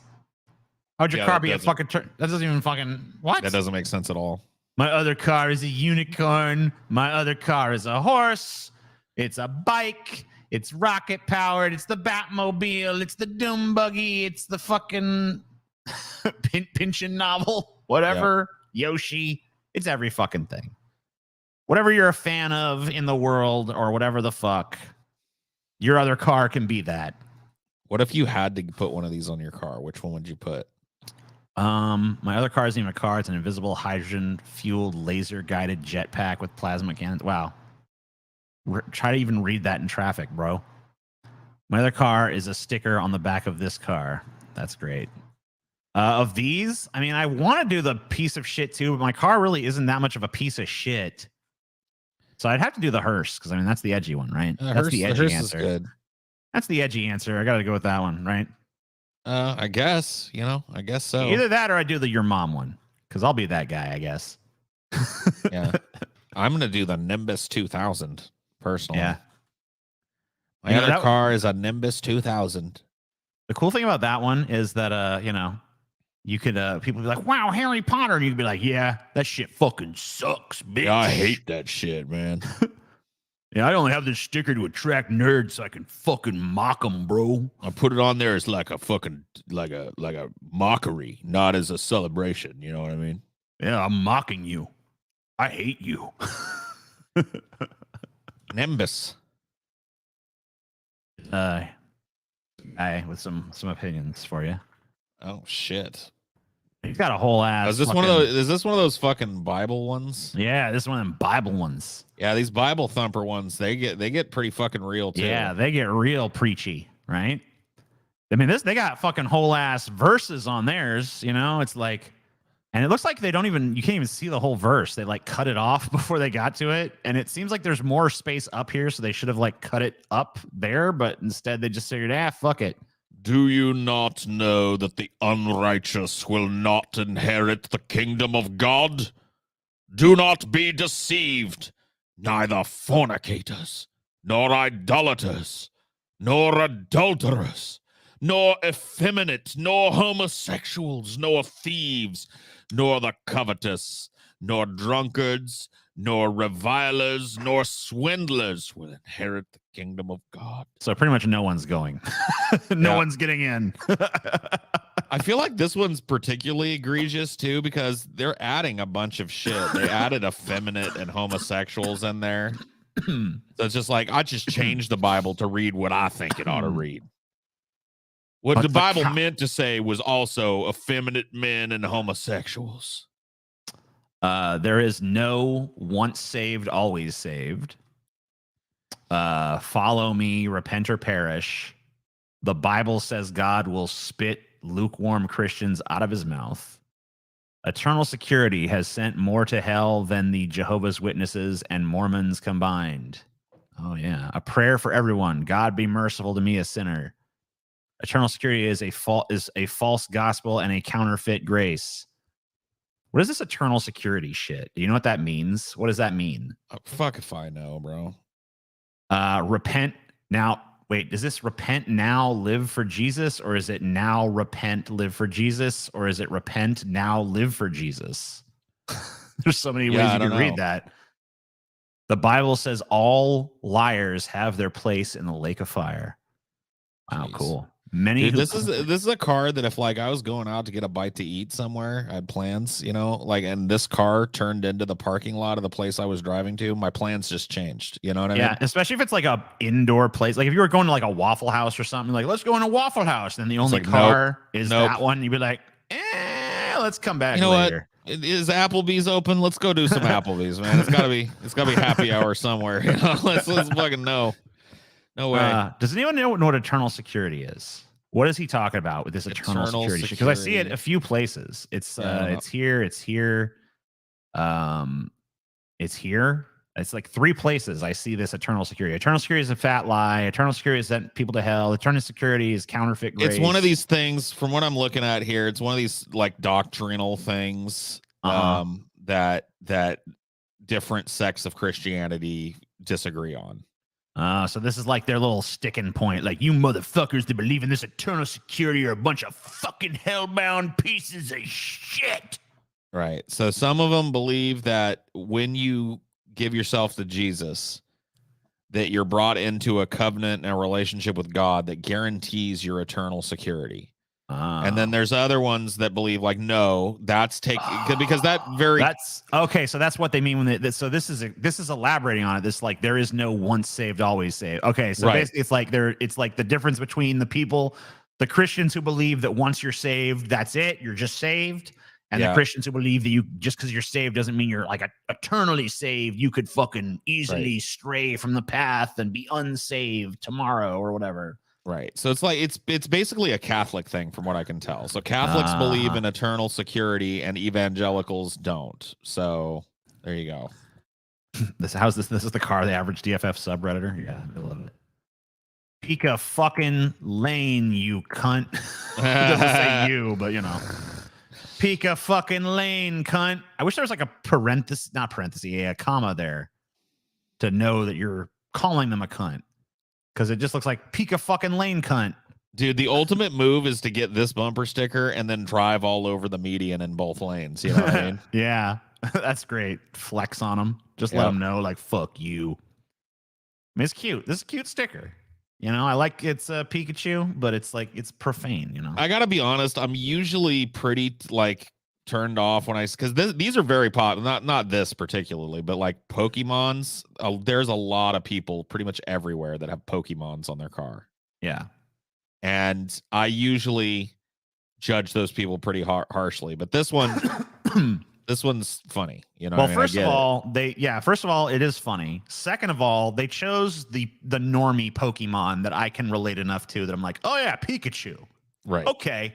Fair enough. That one's in. That's like the Mickey Mouse of Pokemon. All right. Pokemons. Is that not what is the plural of it's Pokemon? Like Pokemon is the Pokemon is it's like one of those words that's the plural of itself, you know. Fucking excuse me, bro. You should just call them Pokemen. Yeah, Pokemen. Yeah. That's the plural, right? Share the road. This driver respects cyclists. They don't respect you. I can tell you that. I watch some of these dash cam videos, and pretty much every time bicyclists are in one of those videos, they're always in the wrong. Just universally, 100% of the time, they're in the fucking wrong. Man, your fucking crusade against dude, it's just bicyclists continues. It is just true. I'm done with the crusade. I forgive the bicyclists. You know what? We all have our fucking failings. You guys like to ride around on little pipes and shit. That's fine. I can respect it. I mean, I can't respect it, but I can tolerate its existence until such time as I have power to stop it, in which case I will. But I can't now. So I respect that you have the right to be idiots and ride around those stupid things. That being said, I might get a bike. I don't know. You know, they got these e-bikes now. Have these e-bikes now that you don't have to like pedal. I guess. Yeah, they pedal for you. It's like I mean, you could pedal when you want to, but then if you don't want to pedal anymore, you're just like, I'm done electric with that. moped. Yeah, and just takes you up the fucking hill. It's like, yeah, all right, that's a bike I can get behind. But anyway, yeah, fuck this shit. I don't, you know, these motherfuckers watch for motorcycles and shit. Like, I don't need this virtue signaling on your car. Like, oh wow, look how great I am. I respect cyclists. You know why? Because the motherfucker probably has a bike themselves and they drive around on that when they can. But when they go to work, it's probably too long of a commute. So they ride around in this fucking thing. And then they got to fucking let you know. Like, hey, this is just a person that's looking bikes. Like, I feel like this is just a lonely person. This is a person that's just looking for social interaction. So they drive around and, you know, when they're stopped at stop signs, bikers will see this and do that thing where they're like, yeah, man. Thanks for that. Thanks for sharing the road. You know what I mean? So they get positive reinforcement wherever they go. You know? And this is a guy right here who, you know, you want to see them just like ram everyone in the Tour de France or something. Well, they're probably like more apt to do that because they're looking for a reaction from every goddamn biker. Every bicyclist they see, did they see my sticker? Did they like my sticker? Did they wave? Did they let me look at my rearview mirror to see if they're waving or putting their thumbs up. Oh yeah, they are. They saw it. Yeah, man. And meanwhile, you just ran over a whole fucking column of bikers, you know? Yeah. This guy is it's one of these, you see LGBT, like, what? And then it's like, oh, but no, he means liberty, guns, beer, and Trump. Yeah. Cool, buddy. It's so fucking gross how recognizable Trump's like silhouette is. He's got like a, you know. What's this frumpy, horrible nightmare figure? Yeah, I mean, because like, you know, probably this before blob of fat shit with a horrible toupee on. It's probably before 2016. True. I mean, even though Donald Trump was already a celebrity, you probably wouldn't even recognize that profile. You'd be like, what the fuck is that? What is that thing? Yeah. But now you know exactly who the fuck it. What's the B? Beer. You said I like the B. I mean, you can like any of these things you want. It's just fucking stupid because it's basically just like, yeah, LGBT. Fuck them faggots. I'm talking about liberty, guns, beer, and Trump, brah. Like, all right. Yeah. Fucking owned, bro. LGBT beat the fuck out. They're done. Done. It's over for you. Don't even come back online being LGBT now because this guy just pwned your ass. Yeah, Rosa Parks didn't call shotgun. Bo Burnham. There you go. Putting Bo Burnham quotes on there. I'm glad I don't know that's a Bo Burnham quote. That makes me feel proud. Yeah, it's a beautiful thing. This guy, he likes his rebel flags a lot. He doesn't, he's just like, I could put one sticker letting them know how I feel about this, but that's just not enough. It's another one of those cars that if it pulls into the parking lot of where I'm headed, my plans have changed. We're eating somewhere else. Yeah, this is see, most of the time when you see one of these cars is decked out with something, it's like at least multiple issues. This person's just like, nope, I have exactly one thing that I care about, motherfucker. One thing and one thing only. The rebel flag, bro. Keep it flying. Fighting terrorism since 1861. Mr. Politician, we vote too. Confederate American. Dude, how fucking dumb can you get? Confederate American, bro. It's one of these like the South never lost guys. The war goes on, man. It never stopped. These colors don't run. Charge them both ways. The Civil War, I can't read the rest, but I'm sure it's some really interesting fucking sentiment. I salute the Confederate flag with affection, reverence, and undying devotion. Something about, I can't read the rest. To the cause for which it stands. Oh, there you go. It's not racist. It's, can you read? Tell me what that fucking it's righteous. Says. Ah, there we go. Fighting terrorists since 1861. They already said that. Yeah, reparations for the descendants of Southern patriots. Okay. This is a guy that's just, like, you can tell he's just looking to pick, like, he's looking to have a problem with a minority somewhere. Like, he's pulling up, he's going to fucking Waffle House, and if there's a black person working the grill or something, he's gonna have issues, or if black people walk in at some point, he's gonna say some off-color shit. This is just like, you can tell. It's like, I'd rather be shooting Yankees.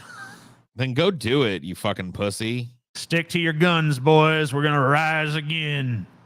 Keep it flying. Leave my heritage alone.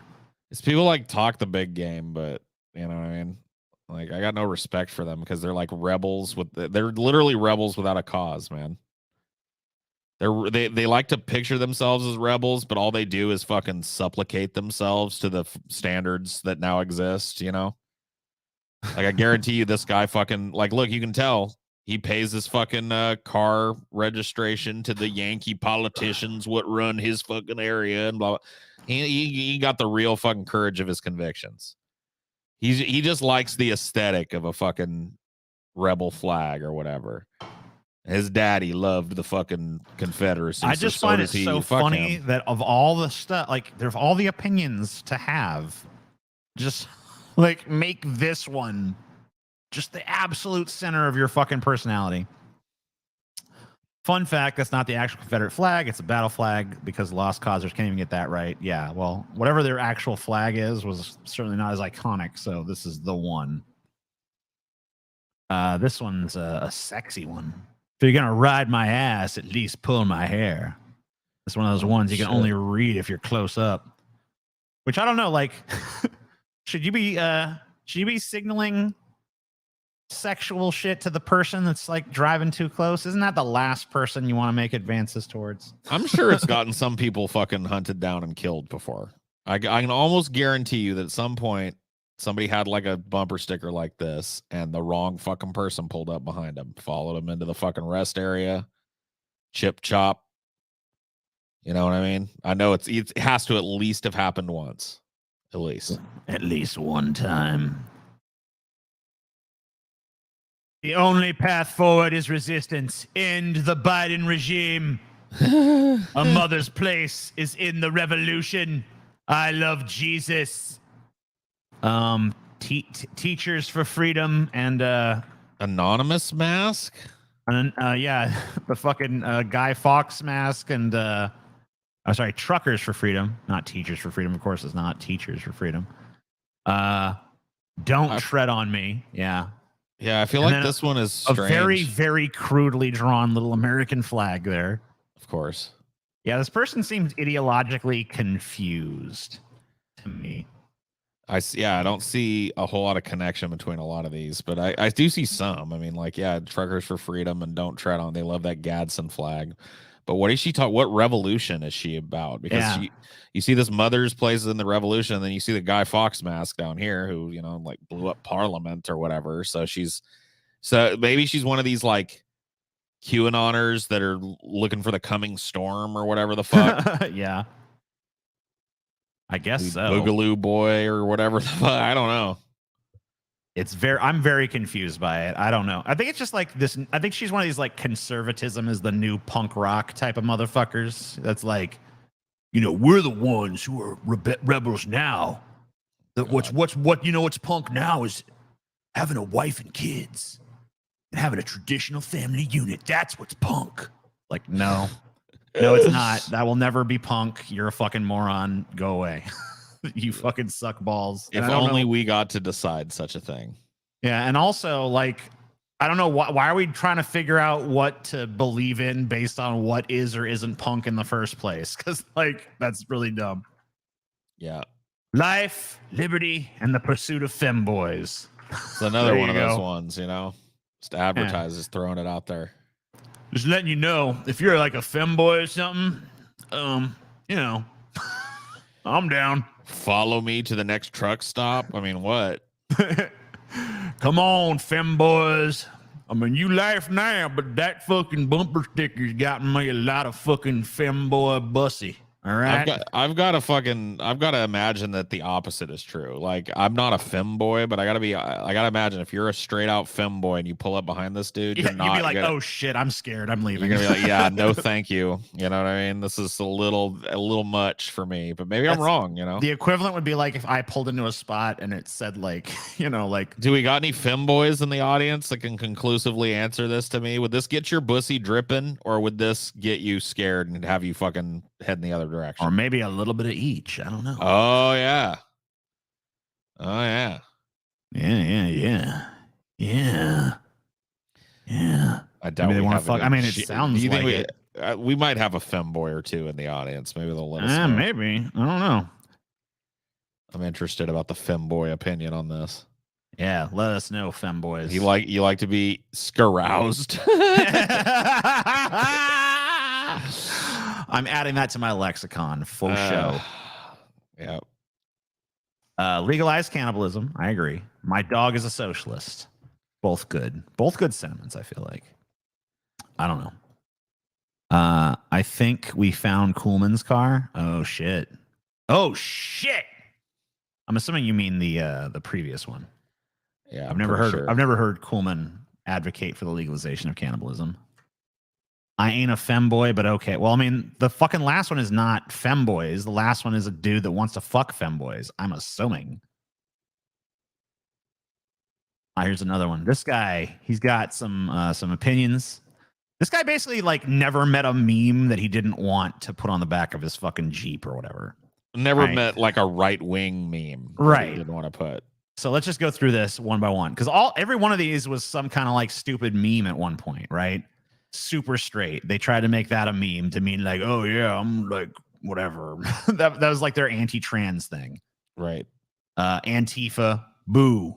That's pretty whatever, basic shit. It's okay to be white. Basically, white lives matter. Yeah. So this is every conservative. I mean, the thin blue line flag. And then they got the coexist, but it's all guns. It's got like the coexistence. Come and take it. It says underneath the Cat in the Hat's hat there. I don't even know what the fuck this is. Some anime shit, probably. Straight white male and Gina Carano and some kind of, I don't even know what this symbol means. If you tailgate me, I will conduct a brake check. Warning, toxic masculinity. Triggered. Miss me yet? Nope.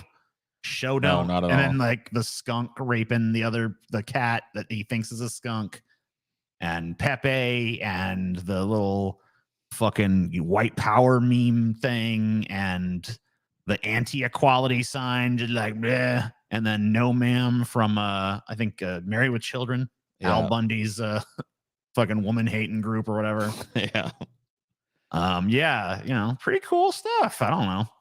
Letting people know, hey, I'm a retard. Just want to let everyone know I'm fucking stupid and jump on every bandwagon I see. Yeah. As long as it's heading right terminally wing. online too. Like terminally invested in like Twitter beef and 4chan and based whatnot. car, bro. Based car. By the way, if you put this shit on your car and it gets like keyed or something, you know, you pretty much earned it. Yeah, I mean, like I said, you advertised, like, once again, I like that these exist because it lets me know this is another one of those cars. Hey, honey, you want to eat somewhere else? There's a total piece of shit in there somewhere. Like a known one, you know? Yeah. You're gonna walk into places and be sitting next to pieces of shit sometimes, but hey, if you can reduce the number, why wouldn't you? Wouldn't it be fun to kind of like go in the place though and be like, let's see if we can figure out which dude has this car. Oh, I've done that before. That's him. That's fucking I've definitely done it before. They usually stand out like a sore fucking thumb. Honk Jesus, honk if you saves, if you love Jesus, love Jesus, love Jesus, Jesus, Jesus, Jesus, Jesus, something. Honk Jesus. What a fucking if you nightmare. save, honk. I don't even know how to read this. There's no fucking, okay. Honk if you love, okay, so this is one. Honk if you love Jesus. Jesus saves. Honk if you love Jesus. Okay. And then just down here, there's just nothing else you can do but Jesus, Jesus, Jesus, Jesus, Jesus, Jesus, Jesus, Jesus, Jesus. I wonder if this person likes Jesus. By the way, yeah, that is pretty obstructive. so. They're blocking out their whole fucking window. They can't even see outside the back of their fucking car. Oh yeah, it's fucking insane. It's insane. This is an insane person. And once again, like, I'm glad that they're letting me know because I'm not, you know, this is a car that I'm gonna either pass or I'm gonna let get way ahead of me. You know, I'm not gonna follow this person on a journey anywhere. Yeah, this is like get away from this car as quickly as you possibly can, for sure. No, not fun. You mad, bro? Yeah, I'm furious. Oh man, look at that vanity plate too. He's so fucking mad. just laughing in your face. What is this? They have they have stick figures fucking and yeah, I mean this is just great. And yeah, Baja, yeah, man, this is just the meme car. The meme mobile. You know what? See, this person, if this person had a piece of shit, the reason this person's car is not just covered in stickers is because they have a nice car. If they had a fucking old beater piece of shit, they would totally be one of those first cars I showed you that's just like covered in them. The only reason there's any restraint being exercised here is because they don't want fucking stickers all over their probably leased vehicle. Oh, look, it's the Arnold thing, but the arm is on your rear wiper, so it pumps iron. Oh, yeah. He's like, oh, yeah. Oh, shit. That's kind of cool, honestly. Yeah, that's pretty neat. That's a little bit neat. Condoms prevent minivans. Oh, yeah. That's true. Very true. Very true. I mean, this person, like, I think that's the most sincere one tonight. I think that person is just somebody that had a kid and regrets it, and they're just like putting that on the back of this.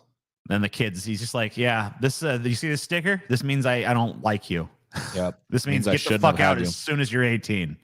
If I didn't have you, I would be driving a fucking nice little sports car or something. I would not be driving this horrible brick of shit. At 12:01 a.m. on the day that you turn 18, you're out. Just so you know. I carry a gun because a cop is too heavy. Oh. I see. Confucius say. Oh, shit. Oh, shit, y'all. Proud white Christian man, build the wall. Suck on it, snowflake. Some Greek shit that I don't understand. Resistance. Love it or leave it. Patriots unite. It's time to take America back. God bless Trump. Step aside, girls. The alpha males are back. Democrats, Satan's clown car. Blue lives matter. Dude, they've got the most 90s sticker, too. The fucking Calvin pissing. Yeah. Dude, every fucking yokel in the world had the Calvin pissing back in the 90s. It was just ubiquitous. Yeah, it was longer lived than truck nuts, but just as dumb. You ever slap a bumper sticker of any kind on a car? I have some bumper stickers. I never put one on an actual car though. I always just put them like on. My like, first other car had surfaces. 2 bumper stickers. All right. What did they say? Can you guess? They were pretty popular. Well, one of them is like even fucking questionably a bumper sticker. It's a bumper adornment that was popular. Was it a hatchet man? No. No. Come on, TJ. I mean, No, I know that you had a fucking. I mean, foray. I had the classic NIN 9-inch nails logo. Okay, little like that is like the hatchet man is here, and the nin is like, eh. Yeah. It's definitely one it's little close. tiny insignificant smidge above. And then I had the Darwin fish. Oh yeah, okay. Like the Jesus fish, because the Christians used to do that. They used to have the little fish representing Jesus on the back of their car. So I did have in the 90s. They made one with legs, and it said Darwin in there. I had one. So there was kind of like a little like idea war. So the Christians started doing the Jesus fish, and then the atheists started doing the Darwin fish. Yep. And then the Christians started doing a fucking they did like a Jesus fish eating the Darwin fish. And then I had one that was a Darwin fish eating the Jesus fish. And it wasn't a sticker though, it was a magnet. And someone who did not like that on my car just took it off and stole it at some point. So yeah, mine never got stolen, thankfully. Well, that's the thing. That's the difference between a sticker and a magnet. A magnet's pretty easy to fucking steal off of there. I do have a Bernie Sanders magnet on my car. Like it's not on the back, but it's on the side. It's on like the side rear of the car that just says Medicare for all. And one time Chelsea got like accosted by some weird old dude. It was like, "You some kind of communist or something?" She's like, no, leave me alone. "You communist, get out of here, communist. We don't want you in this country, communist." Blah, blah, blah. And she started following him and shit. Or not, she didn't start following him. He started following her. And she's just like trying to get away. She's like, there's like a psycho old man chasing me because he's like mad at my sticker or magnet, I guess. And I was like, oh, I don't think I'd put any kind of fucking Bernie shit on my car where y'all are. Yeah. You're in that same fucking, somebody's gonna key that. Have you been keyed before? No. Not yet, huh? I feel like because it sticks with a policy position, maybe it's a little bit less contentious, but that dude, I mean, I'm sure it's probably triggered some other people here and there, but that dude was the only one who ever got pissed. Yeah, he did. He chased Chelsea for miles, I guess, doing nothing better to do in life. I share another virtue. I like the bicycle people. Not even motorcycle. I like the bicycle people, y'all. I like it. I'm nice to them. I share the road. I'm very good. By the way, try keeping 1 meter away from them here in Louisiana. That's the main reason I fucking hate the fuckers, I think, is because there's no good infrastructure here on our roads. So if someone wants to ride a bike around here, they literally just use the same lane as the cars. And usually there's like no fucking center lane and there's no shoulder. So if you want to go around them and you want to give them that 1 meter berth, which is the safe distance to pass them, you have to go into the oncoming lane. And a lot of times there's suppressive traffic in that direction. So you just end up stuck behind a fucking bicycle, which fucking blows.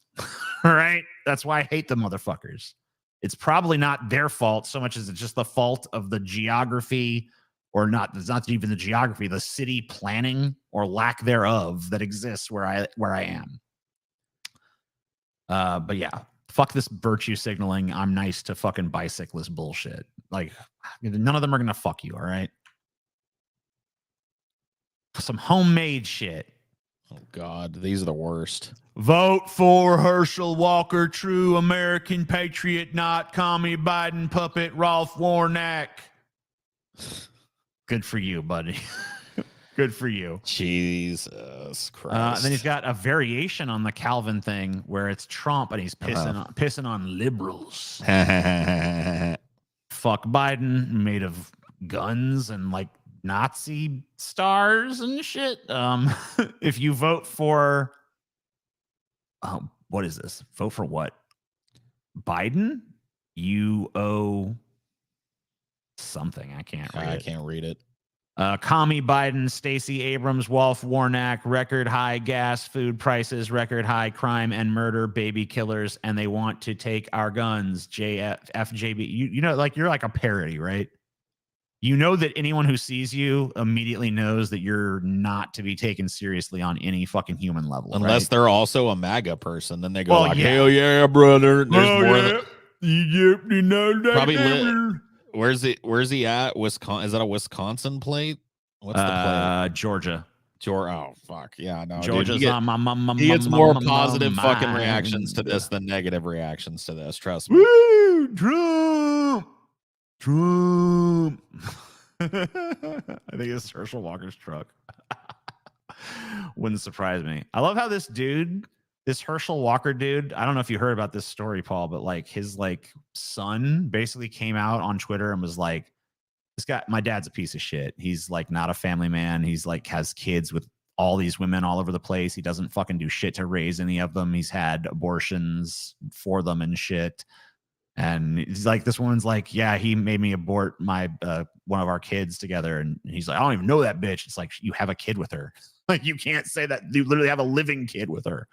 So he, but they're still like, yo, he's a good, you know, but they're like totally in like defense mode. Like, yeah, but he's a good family values Christian man. We all make mistakes, man. It's like, oh, would that be your attitude if it was a Democrat? Then you'd be like, yes. Oh, well, we all make mistakes. Listen, I may disagree with this here Democrat, but let's not, everybody makes mistakes. Let's not make it an issue that, they have children by 9 different fucking people and don't take care of any of them, Yeah, no, not going to happen.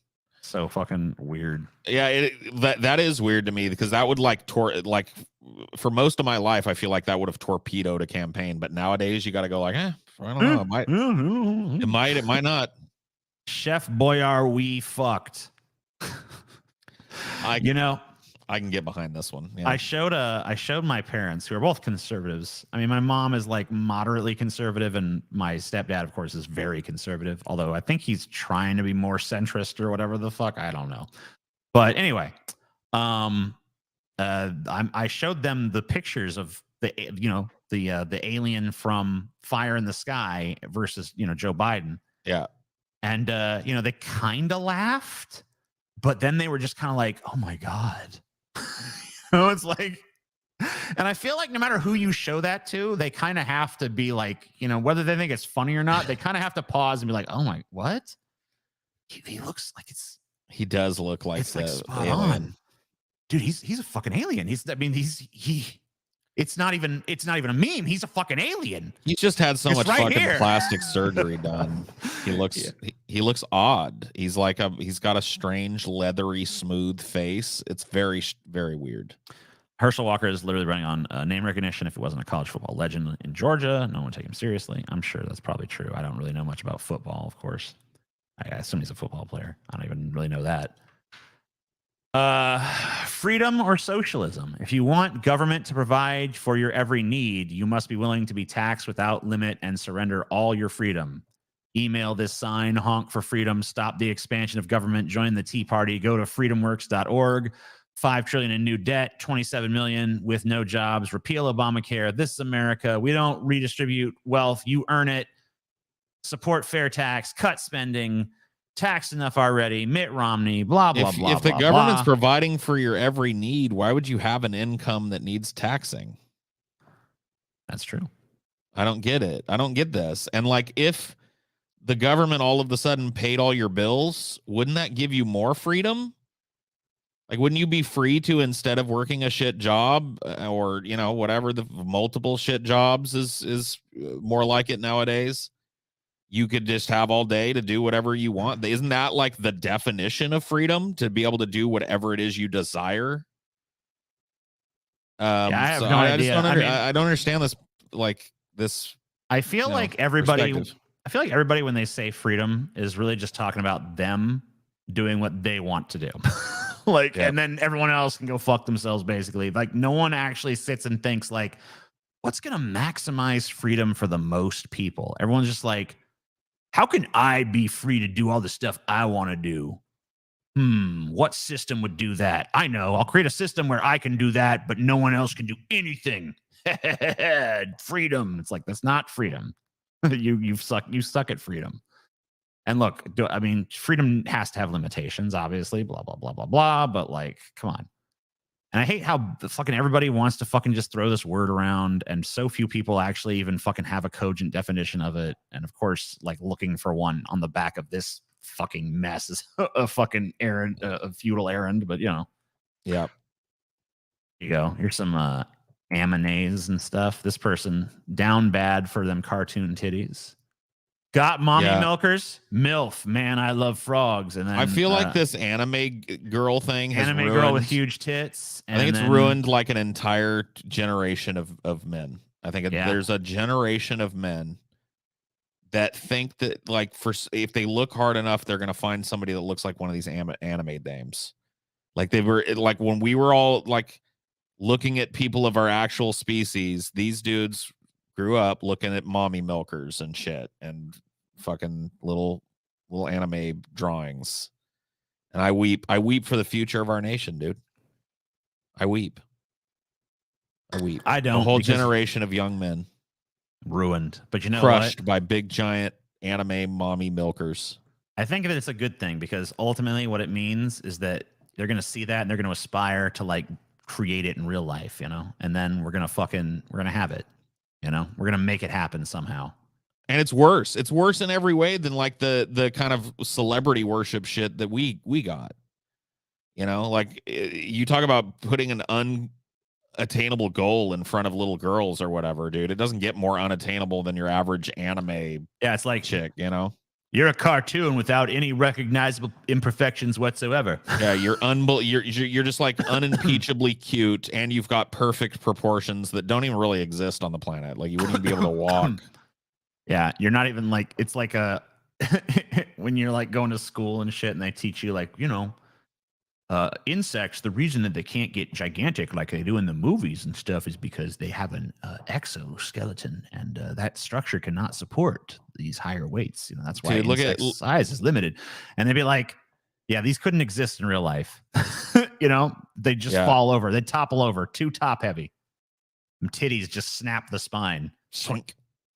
Just glad you're alive right now. Thanks. You damn right, bitch. Fucking, you better be glad. I want another $4.99. Oh shit. Send me another $4.99, and now, in fact, add 2 cents onto that, because I want it to be an even 10. That's very demanding of you, TJ. Man, I don't give a fuck. You give me that money, Kayla. You want to be glad we're live? You show us that gratitude with money. Damn you to hell. I'm just fucking with you. It's fine. Thank you. My ideal woman is Makoto Danriko Kusanagi from. Sorry, I went ahead too fast. From No Tension 7, you know. No Tension 7. No Tension. Yeah, No Tension. Hey, it worked. Love being bossed around. Okay. Just like, man, I'm fucking like, dude. Would you like walk towards that conversation or away from it? If you were like at a party socializing and you heard like there was a few dudes huddled over there talking about which anime chick they'd fuck, would that be attractive to you, or would you be like, nah, I'm gonna go to the other side of the room? Yeah, I think you probably would, because you like. I think I would try to be close enough to listen to it, but far enough away to not be drawn into it. Just furtively masturbating in the corner. Yeah, you know, just quietly kind of like fiddling with my, you know, all right, I'm just adjusting my pants. Don't mind me. No, I just feel like, I don't know, I'm fascinated. I'm more of an observer when it comes to that kind of shit. Because I'm not going to know what the fuck they're talking about. They're going to be like, Tenku Nong Riku or whatever the fuck. And I'll be like, I don't know. So, might Google it later. Toku non Riku titties. Anyway, this guy's a dick. Lost your cat? Try looking under my tires. Yeah, that's fucked up. Fuck you, man. 3 edgy, 5 me, bro. I don't know.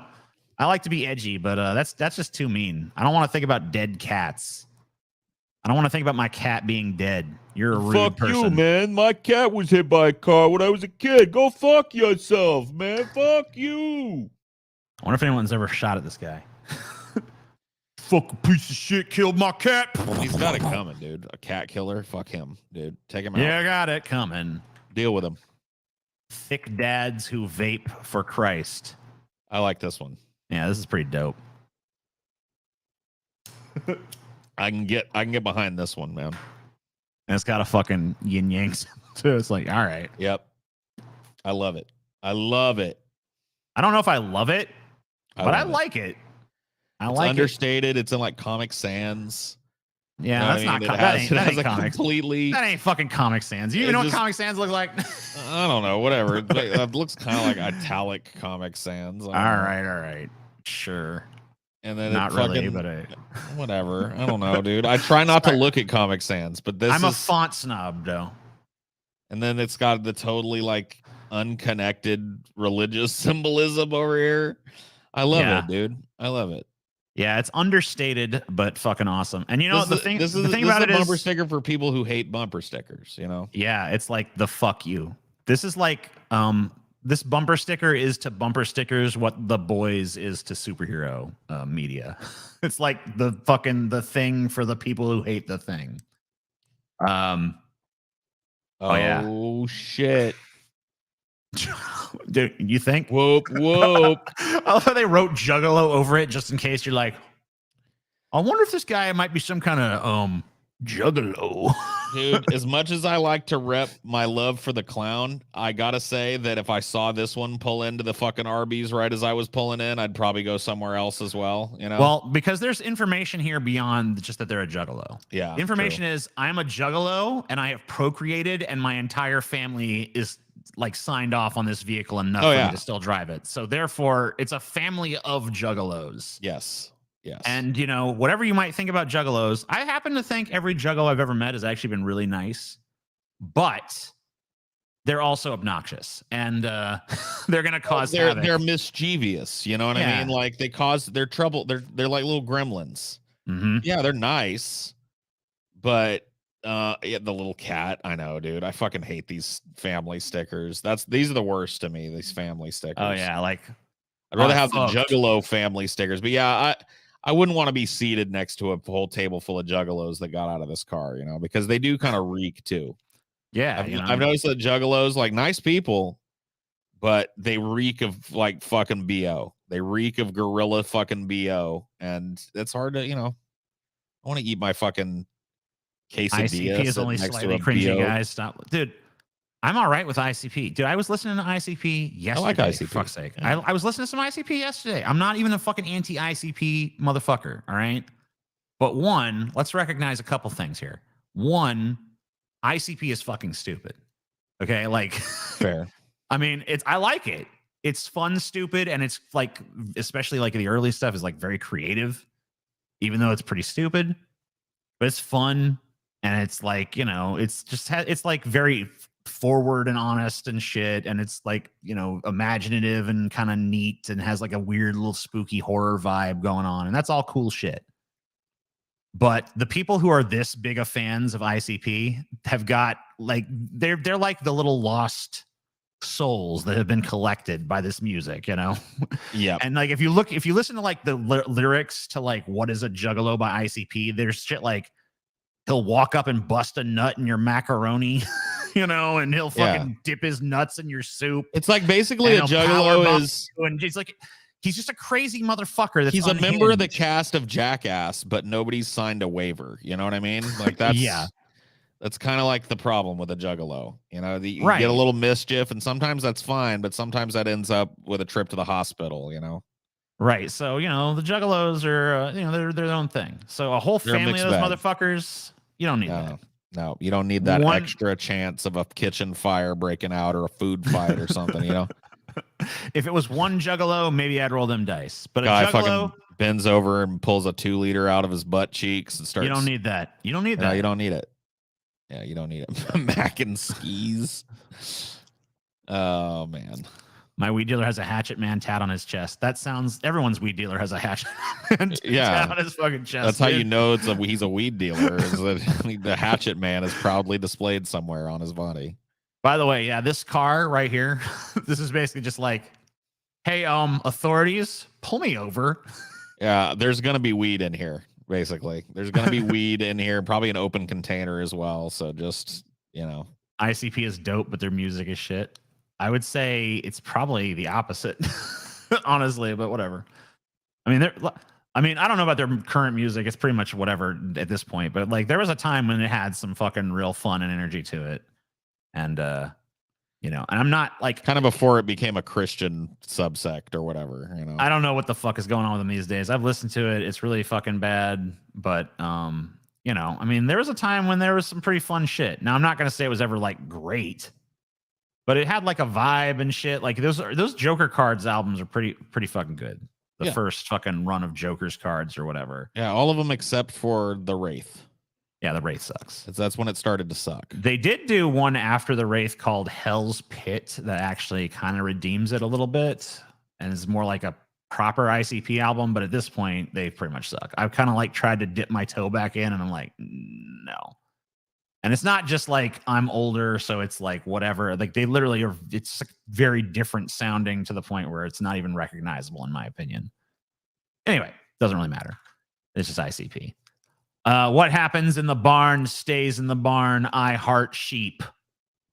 I mean, just letting people know. You know what I mean? Like, hey guys, you might want to tone this down a little bit, bud. I mean, okay, look. It's one thing to make a sheep fucking joke. It's another thing to actually want to fuck a sheep. And then it's another thing to admit that you want to fuck sheep on the back of your car in a way that's only very thinly disguised as a joke. Yeah, I don't know. This is, you're advertising too much with this one. Yeah, maybe tone it down. Bring it back a notch, Bring it back one little notch, maybe just one or two. Please be patient, Asian driver. Oh, hey, at least they know, self-racism there. At least they know. Self-racism. At least they're willing to admit it. You know what I mean? Yeah. All these stereotypes, the best stereotypes are rooted in a little bit of truth. You know what I mean? Just a little bit. And there are certain parts of the planet where if somebody's doing something stupid on the road and you pull up next to them to pass them and you look into their there's going to be a little Asian lady sitting there or an Asian dude sitting there looking exasperated. They're not the best drivers. It's okay. Not everyone can be a great driver. No. I remember one time, my uncle, I think I've told this story before, but I'll tell it again because it's pretty funny. My uncle had a friend over and they ordered some Chinese food and they were waiting outside for it. And you can see, they were sitting on the front porch basically, and you can see the road from the front porch. Yeah. And my uncle was like, the first person, I wonder when they're gonna get here. How we're gonna, whatever, because like his thing is hard to find address wise. Like it's like, especially like I don't know. It seems it's better now, but for a while, like his shit was real sketchy on GPS. That's why him and his friend were waiting out there so they could like flag the person down. They're like, but how are we going to know it's them? And guys like, because it'll be the fucking car that's being driven like 2 miles an hour down the road and is going to come to a dead stop at every house. Because that's what's going to happen. Right. And it's just, and the guy's like, that's racist, guy. How can you say that? That's so racist. And then of course it fucking happens like, 3 or 4 minutes later. Right. Just driving down the road. Why are you squinting your eyes while you're doing that, TJ? Because they have squintier eyes. Oh my God. They do. We're banned. We're banned. We're gone. I pushed it to the precipice, and I think you just kicked it over the edge. Put it over the edge. Over the edge. I mean, we were probably banned at dolphin fucking, right? Yeah, I mean, we probably were banned at dolphin fucking, so you're right. Who cares? Why can't our show get monetized? little casual racism. Yeah. Dude, why won't fucking YouTube lift this demonetization off of our channel, I wonder? Canceled. Wow, canceled TJ. Hates peach. not religion, not gang. I'm sorry. I'm from an era where we used to like, enjoy a little bit of common joy by laughing at some of these stereotypes and tropes. We had this crazy idea that turning them into jokes and making fun of them kind of, disempowered them in a certain way. Wrong. No. Reinforced Harmful stereotypes. Got it. Yeah. Unfortunate for us. I mean, all the stereotypes about white people are true. You know what I mean? Like, I'm just gonna. That we don't like spice in our food. We drink a lot of fucking whole milk.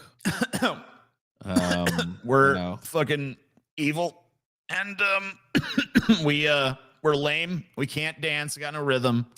Yeah, we don't. All that shit's true. So like, whatever. Listen to fucking country music. Oh yeah. I don't, but procreate with members of their own family. I mean, white folks have, like, all that shit is happening. Yep. Dog fucking everything. All of it. All of it's going down. Yep. Dog fuckers. Yep. Serial killers. Paul, that's not true, and you know it. All the whites are serial killers. You know what I mean? Because they're all look at the serial killers. Most of them are. And hey, I know every once in a while you get one of another race, but I mean, come on, who's overrepresented in the serial killers, Steve? Most of the fucking mass shooters too, like the real mass shooters. Yeah, the ones that actually succeed. Mass shooters. Well, no, I mean, like they have a they fucking have a pretty general like. When someone thinks of a mass shooter, they're talking about a person who randomly goes somewhere and just starts wasting people for no fucking tangible reason other than some weird ideological bullshit. Yep. Whereas like a lot of times the media, they report it as like any fucking shooting where 3 or more people were shot, even if it's like a gang shooting or something. It's like, that's not really what I'm thinking of when I think mass shooting. I'm thinking about these totally random events that are just like in a supermarket or a store or a fucking, bus terminal or wherever the fuck concert, wherever people are. Just like some crazy motherfuckers like, I am here for the specific and express purpose of killing as many random people as possible. And that's almost always a white dude. Almost always, yeah. Almost always a white dude. Barefoot and pregnant in the kitchen. Pretty much the only way you're actually going to see that in real life is if you're a white person, because like that's happening in but it's a lot of white folks doing it. The 90s were racist, Paul. Hate to tell you. I mean, now is racist. Every time has been racist. Yeah, every time is racist. This isn't the first post-racial time, but I don't know. I don't know what to say. We didn't it was not done for racist purposes. Enjoy freedom and speak English. Thank a veteran. See, there's racism right there. Yeah, right there. That's pretty racist, yeah. And that's not from the 90s. That's from the nows. Yep. There you go.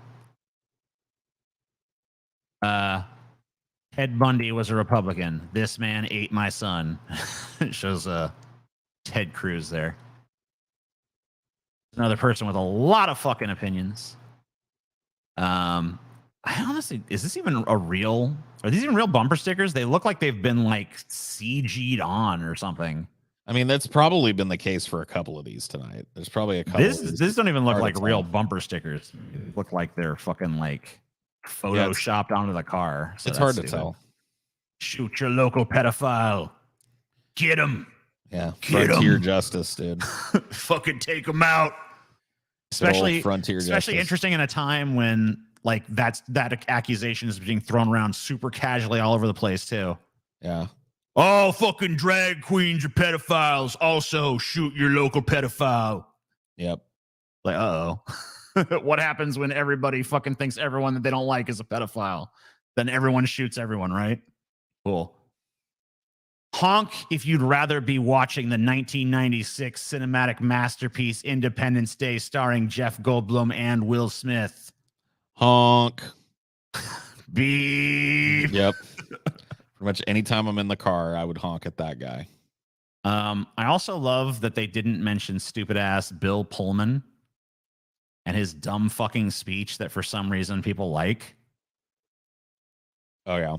I have no idea why. Nobody really cares about Bill Pullman from that movie. Nobody walked out of there going like, you know what the highlight of that movie was? Bill Pullman.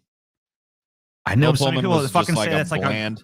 He was like a dude that, or whatever. They made him look kind of like Clinton, but he had none of the pizzazz or panache of Clinton. You know what I mean? He was just like this flat, blank character that was just concerned through the whole movie with the well-being of the American people, which is like that's completely and utterly foreign to us as people that live, in America.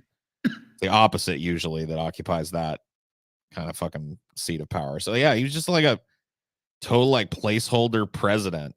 No love for Randy Quaid dude. Randy Quaid is pretty good in that movie. Yeah, in he's fact, not great though.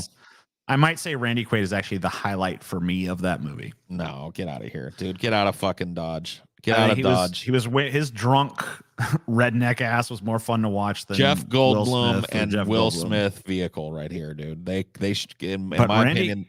Randy Quaid is kind of fascinating to me in general, though. I'm interested with. I always like. I don't know if like is the right word, but I'm always fascinated when someone who is clearly fucking insane, and I mean like literally not round the bend. You know what I mean? I don't mean like he's got some out there opinions. I mean like he is fucking not mentally healthy. Yeah, there's like a disconnect from reality. Yeah. Right, is like in that spotlight of fame and shit. And like the shit that happens, like, I mean, look at Kanye West right now, right?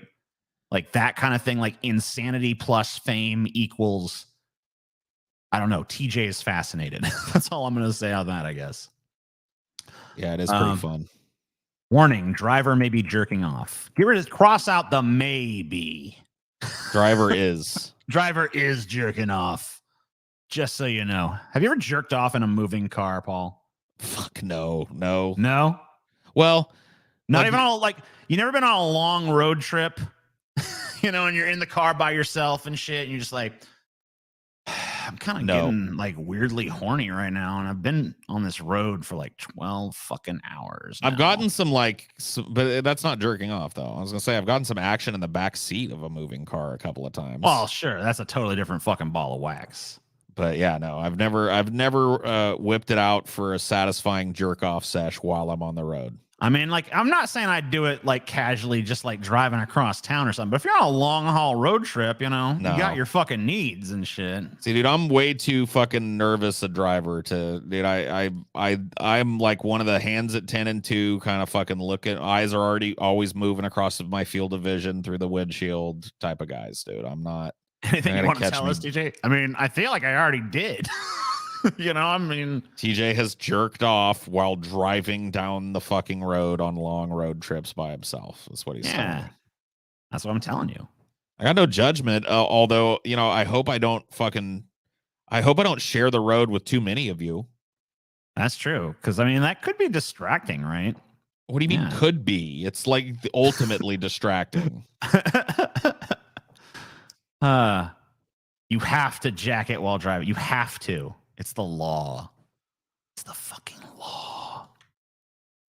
Offman ate my entire ass at a Denny's. Shit. Fucking condolences, man. Yeah, I know. It's like a lot, Not good. Hats off. Condolences to you, sir. What if you accidentally hit someone and came at the same time? I don't know. Would I associate that act with pleasure at that point? Would I become like, dude, that sounds like the origin of some kind of like weird supervillain in like an offbeat kind of movie where it just sounds like it sounds like a way to develop a paraphilia, Right. Now like car crashes are fucking super and like exciting. He becomes like he starts like he builds like some kind of like murder vehicle and just like goes and like maybe this could be in the twist. This could be like the Twisted Metal movie, right? Make a movie adaptation of Twisted Metal. That could be the origin. There was no of jerk off, kill crazy guy. Just make that the origin of the clown guy, whatever his name was. Yeah, that's a lame fucking origin, dude. The clown. Oh no, how's a lame origin? He jerks off. He comes right as he crashes, and he's like, "Whoa!" And then he fucking makes that association, and now he's looking for that thrill again, baby. So whence comes the flaming clown head and the? I don't know. I mean, that's what you got. That's what you got to tune in to find out, Paul. Oh, wow. Yeah, so you got to tune in to find out the rest of the story. It's engaging, Paul. It sells you. All right. What else we got? No airbags. We die like real men. Good for you. Wow. Very strong. Thanks for that. Got a couple more here. Honk if you keep up with the Kardashians. This would be very tempting to run this person off the road, right? Honk with if you keep up Kardashians. Yeah, that's also an interpretation for sure. Wouldn't you be kind of tempted, like if it was late at night, wouldn't you be kind of tempted to just run this person off the road a little bit and just crash them into a tree? Remove that from the gene pool. Yeah. Don't actually do that, please. Sorry, I'm not advocating murder. I love how I have to like make sure that my obvious jokes are interpreted as such. Welcome to the modern age, dude. The most sensitive. I am joking. Everything I say that sounds like it's like I'm advocating for murder or something is a joke. Oh yeah, that's real convenient, huh? It's like, oh my god. Let me talk. When breast milk speaks, people listen. Yeah, because it's like a form of supernatural life at that point. If your breast milk like speaks to you, that's crazy. That would be nuts. Squeezes a fucking big ol' squirt into the fucking jar, and it's like, oh, I'm breast milky. Breast milk. Oh baby, oh baby. Oh jeez. All right. So, here is some fear mongering that I kind of agree with.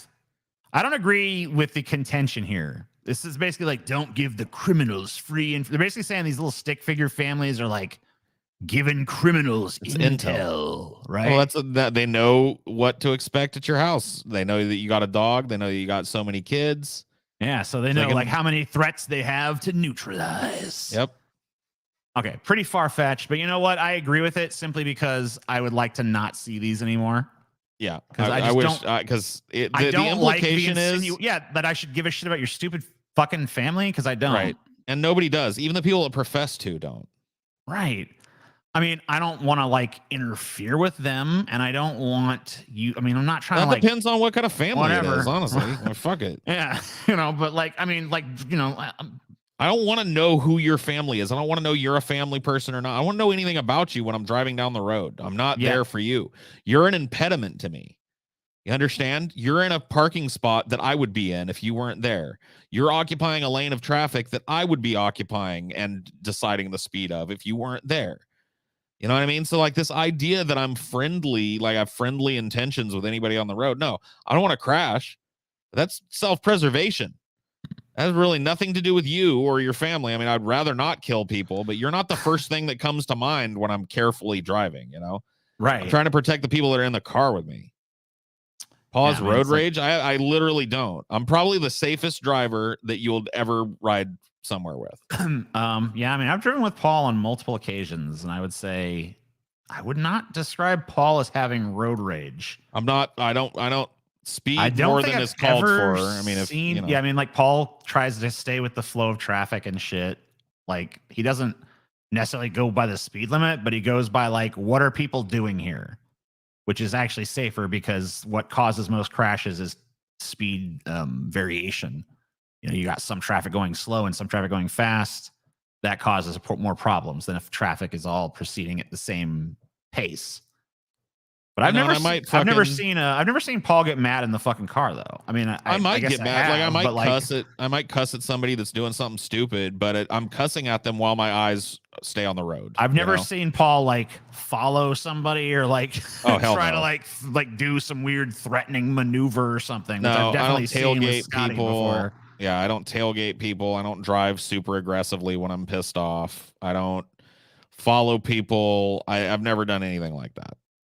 I try and get from A to B with as little drama and bullshit as I can possibly muster, and that's that, dude. I mean, like, who the fuck? I mean, like, to me, road rage is just like, I now want to have some stupid problem that I'm not going around looking for ways to add to my problems in life. Well, yeah, it's already a problem that I've got to share the road with a bunch of other fucking morons, you know what I mean, that have nothing to do with me and I have nothing to do with them. But I'm going to actually like escalate I'm going to escalate this problem into another problem. I never understood that.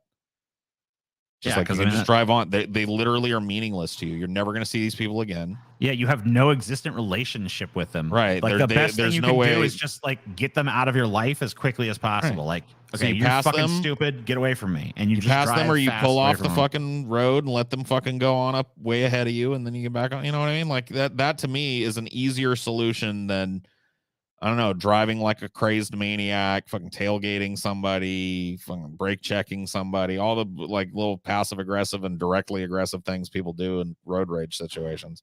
Okay, so this is a person defending the stickers. It helps humanize a metal moving box. Easy to dehumanize these objects since everyone has a limo tint.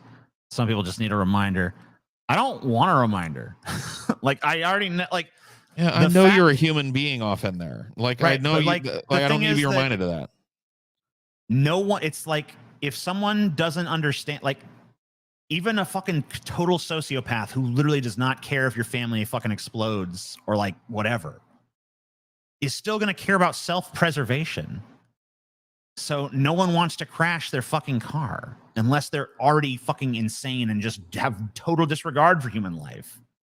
Right? Because at that point, they're disregarding their own safety. Surely they haven't forgot that they're a human being who's mortal. So unless they're just, like I said, nuts. So yeah, I mean, I don't really no need for it. I don't really get this. Yeah, well, I'm with you, Johnny. I've never been struck with a sense of empathy by one of those family. And in fact, the feeling that usually comes to my mind when I see them is, God damn it, they're breeding. You know, been like around the world and seen that only stupid people are breeding. They're breeding. Here we go. The minivans are breeding. Here we go. The next generation of minivans has been assured, you know, and been taught that procreation is the way that the human life has to go, and they're breeding. You know, that's happening. And it just, I mean, to me, like I said, I mean, the same thing is like, if I see one of these, I'm kind of like less inclined to empathize with the person because now not only are they like an impediment or whatever, like I don't even necessarily see other cars on the road as an impediment because I'm pretty fucking chill about that. But what I really don't like is when someone has a bumper sticker really of any kind. Like, I don't really like bumper stickers. I kind of hate bumper stickers because I don't like the idea that like you're foisting some shit onto me. Like I now have to read your opinions on shit just because I happen to be behind you on traffic, or I have to know about your stupid family, or I have to know about your fucking musical taste, or I have to know anything about you because I just don't want to. If I wanted There's a solution. to know you, I would ask you. There's a solution to your conundrum, TJ. Tell me, Paul. Tell me. You got to become one. You got to become one of them. You got to put your opinions all over the back of your car. Oh shit. And that counteracts, you know, yeah, you might be filling me full of your fucking garbage, but I'm going to pass you right now. Now you got to look at mine. Haha. Now you got to see. You know, that's happened before. Dude, what, like you know, there's been dueling bumper sticker fights? So, I mean, there has to have, right? I mean, like, dude, if you got a person, like, okay. So if you got this person, right? And they fucking encounter like this motherfucker, like that's got to be like a battle, showdown, right? That's like a showdown where they're like pulling in front of each other. Read my shit. No, you read my shit, motherfucker. Yep. You're probably right about that. Holy shit, this is a juicy episode. Is it? Loosey goosey juicy. All right. Juicy bus. Yeah, I mean, you know, you got like bestiality. You got like just a bunch of angry memes from all over the place. You got a little bit of casual racism for the lulz. You got, a little bit. Yeah, you know what I mean? Just a little sprinkle. You got a little bit of it all, you know, religious fundamentalism meets total deviancy. You got a little bit of it all in this episode. You know what I mean? Talk about the Weeaboo car. Yeah, I mean, the Weeaboo cars are definitely a thing. They're probably the most common of these, honestly, is the Weeaboo cars.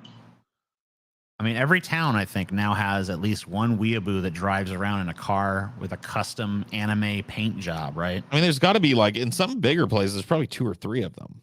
For how ubiquitous they are, you can't be the same one all the time, you know? Exactly. I mean, there used to be one in Mandeville. I don't think the one in Mandeville is here anymore. I think they got run out.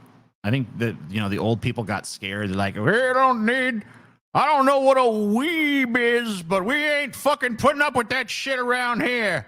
Yeah, they showed up at his house at night in fucking white sheets and burned some crosses on his lawn until he got Get out, you fucking Weeb piece of shit. Get out of here. We don't cotton to your kind around here, Weeb. Yeah. Amen. Anyway, that's pretty much all I've got too. Well, cool. But that's not all we have to do because, No. of course, we're going to be on the Patreon and we're going to be talking to you guys over there. Those of you who are patrons, those of you who aren't patrons, I don't know what you're waiting for.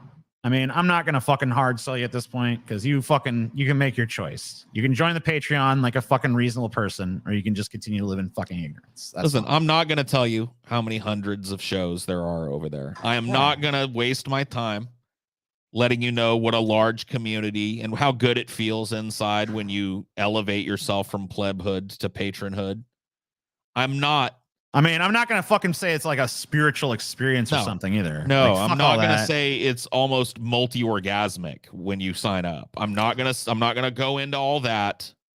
Because obviously you've heard it before and and you just for some reason have chosen like, do I want like my life to have meaning and purpose and to feel good about myself and everything? Like, nah, I'll just continue to be a piece of shit. It's not a Pessimist Productions patron, you know?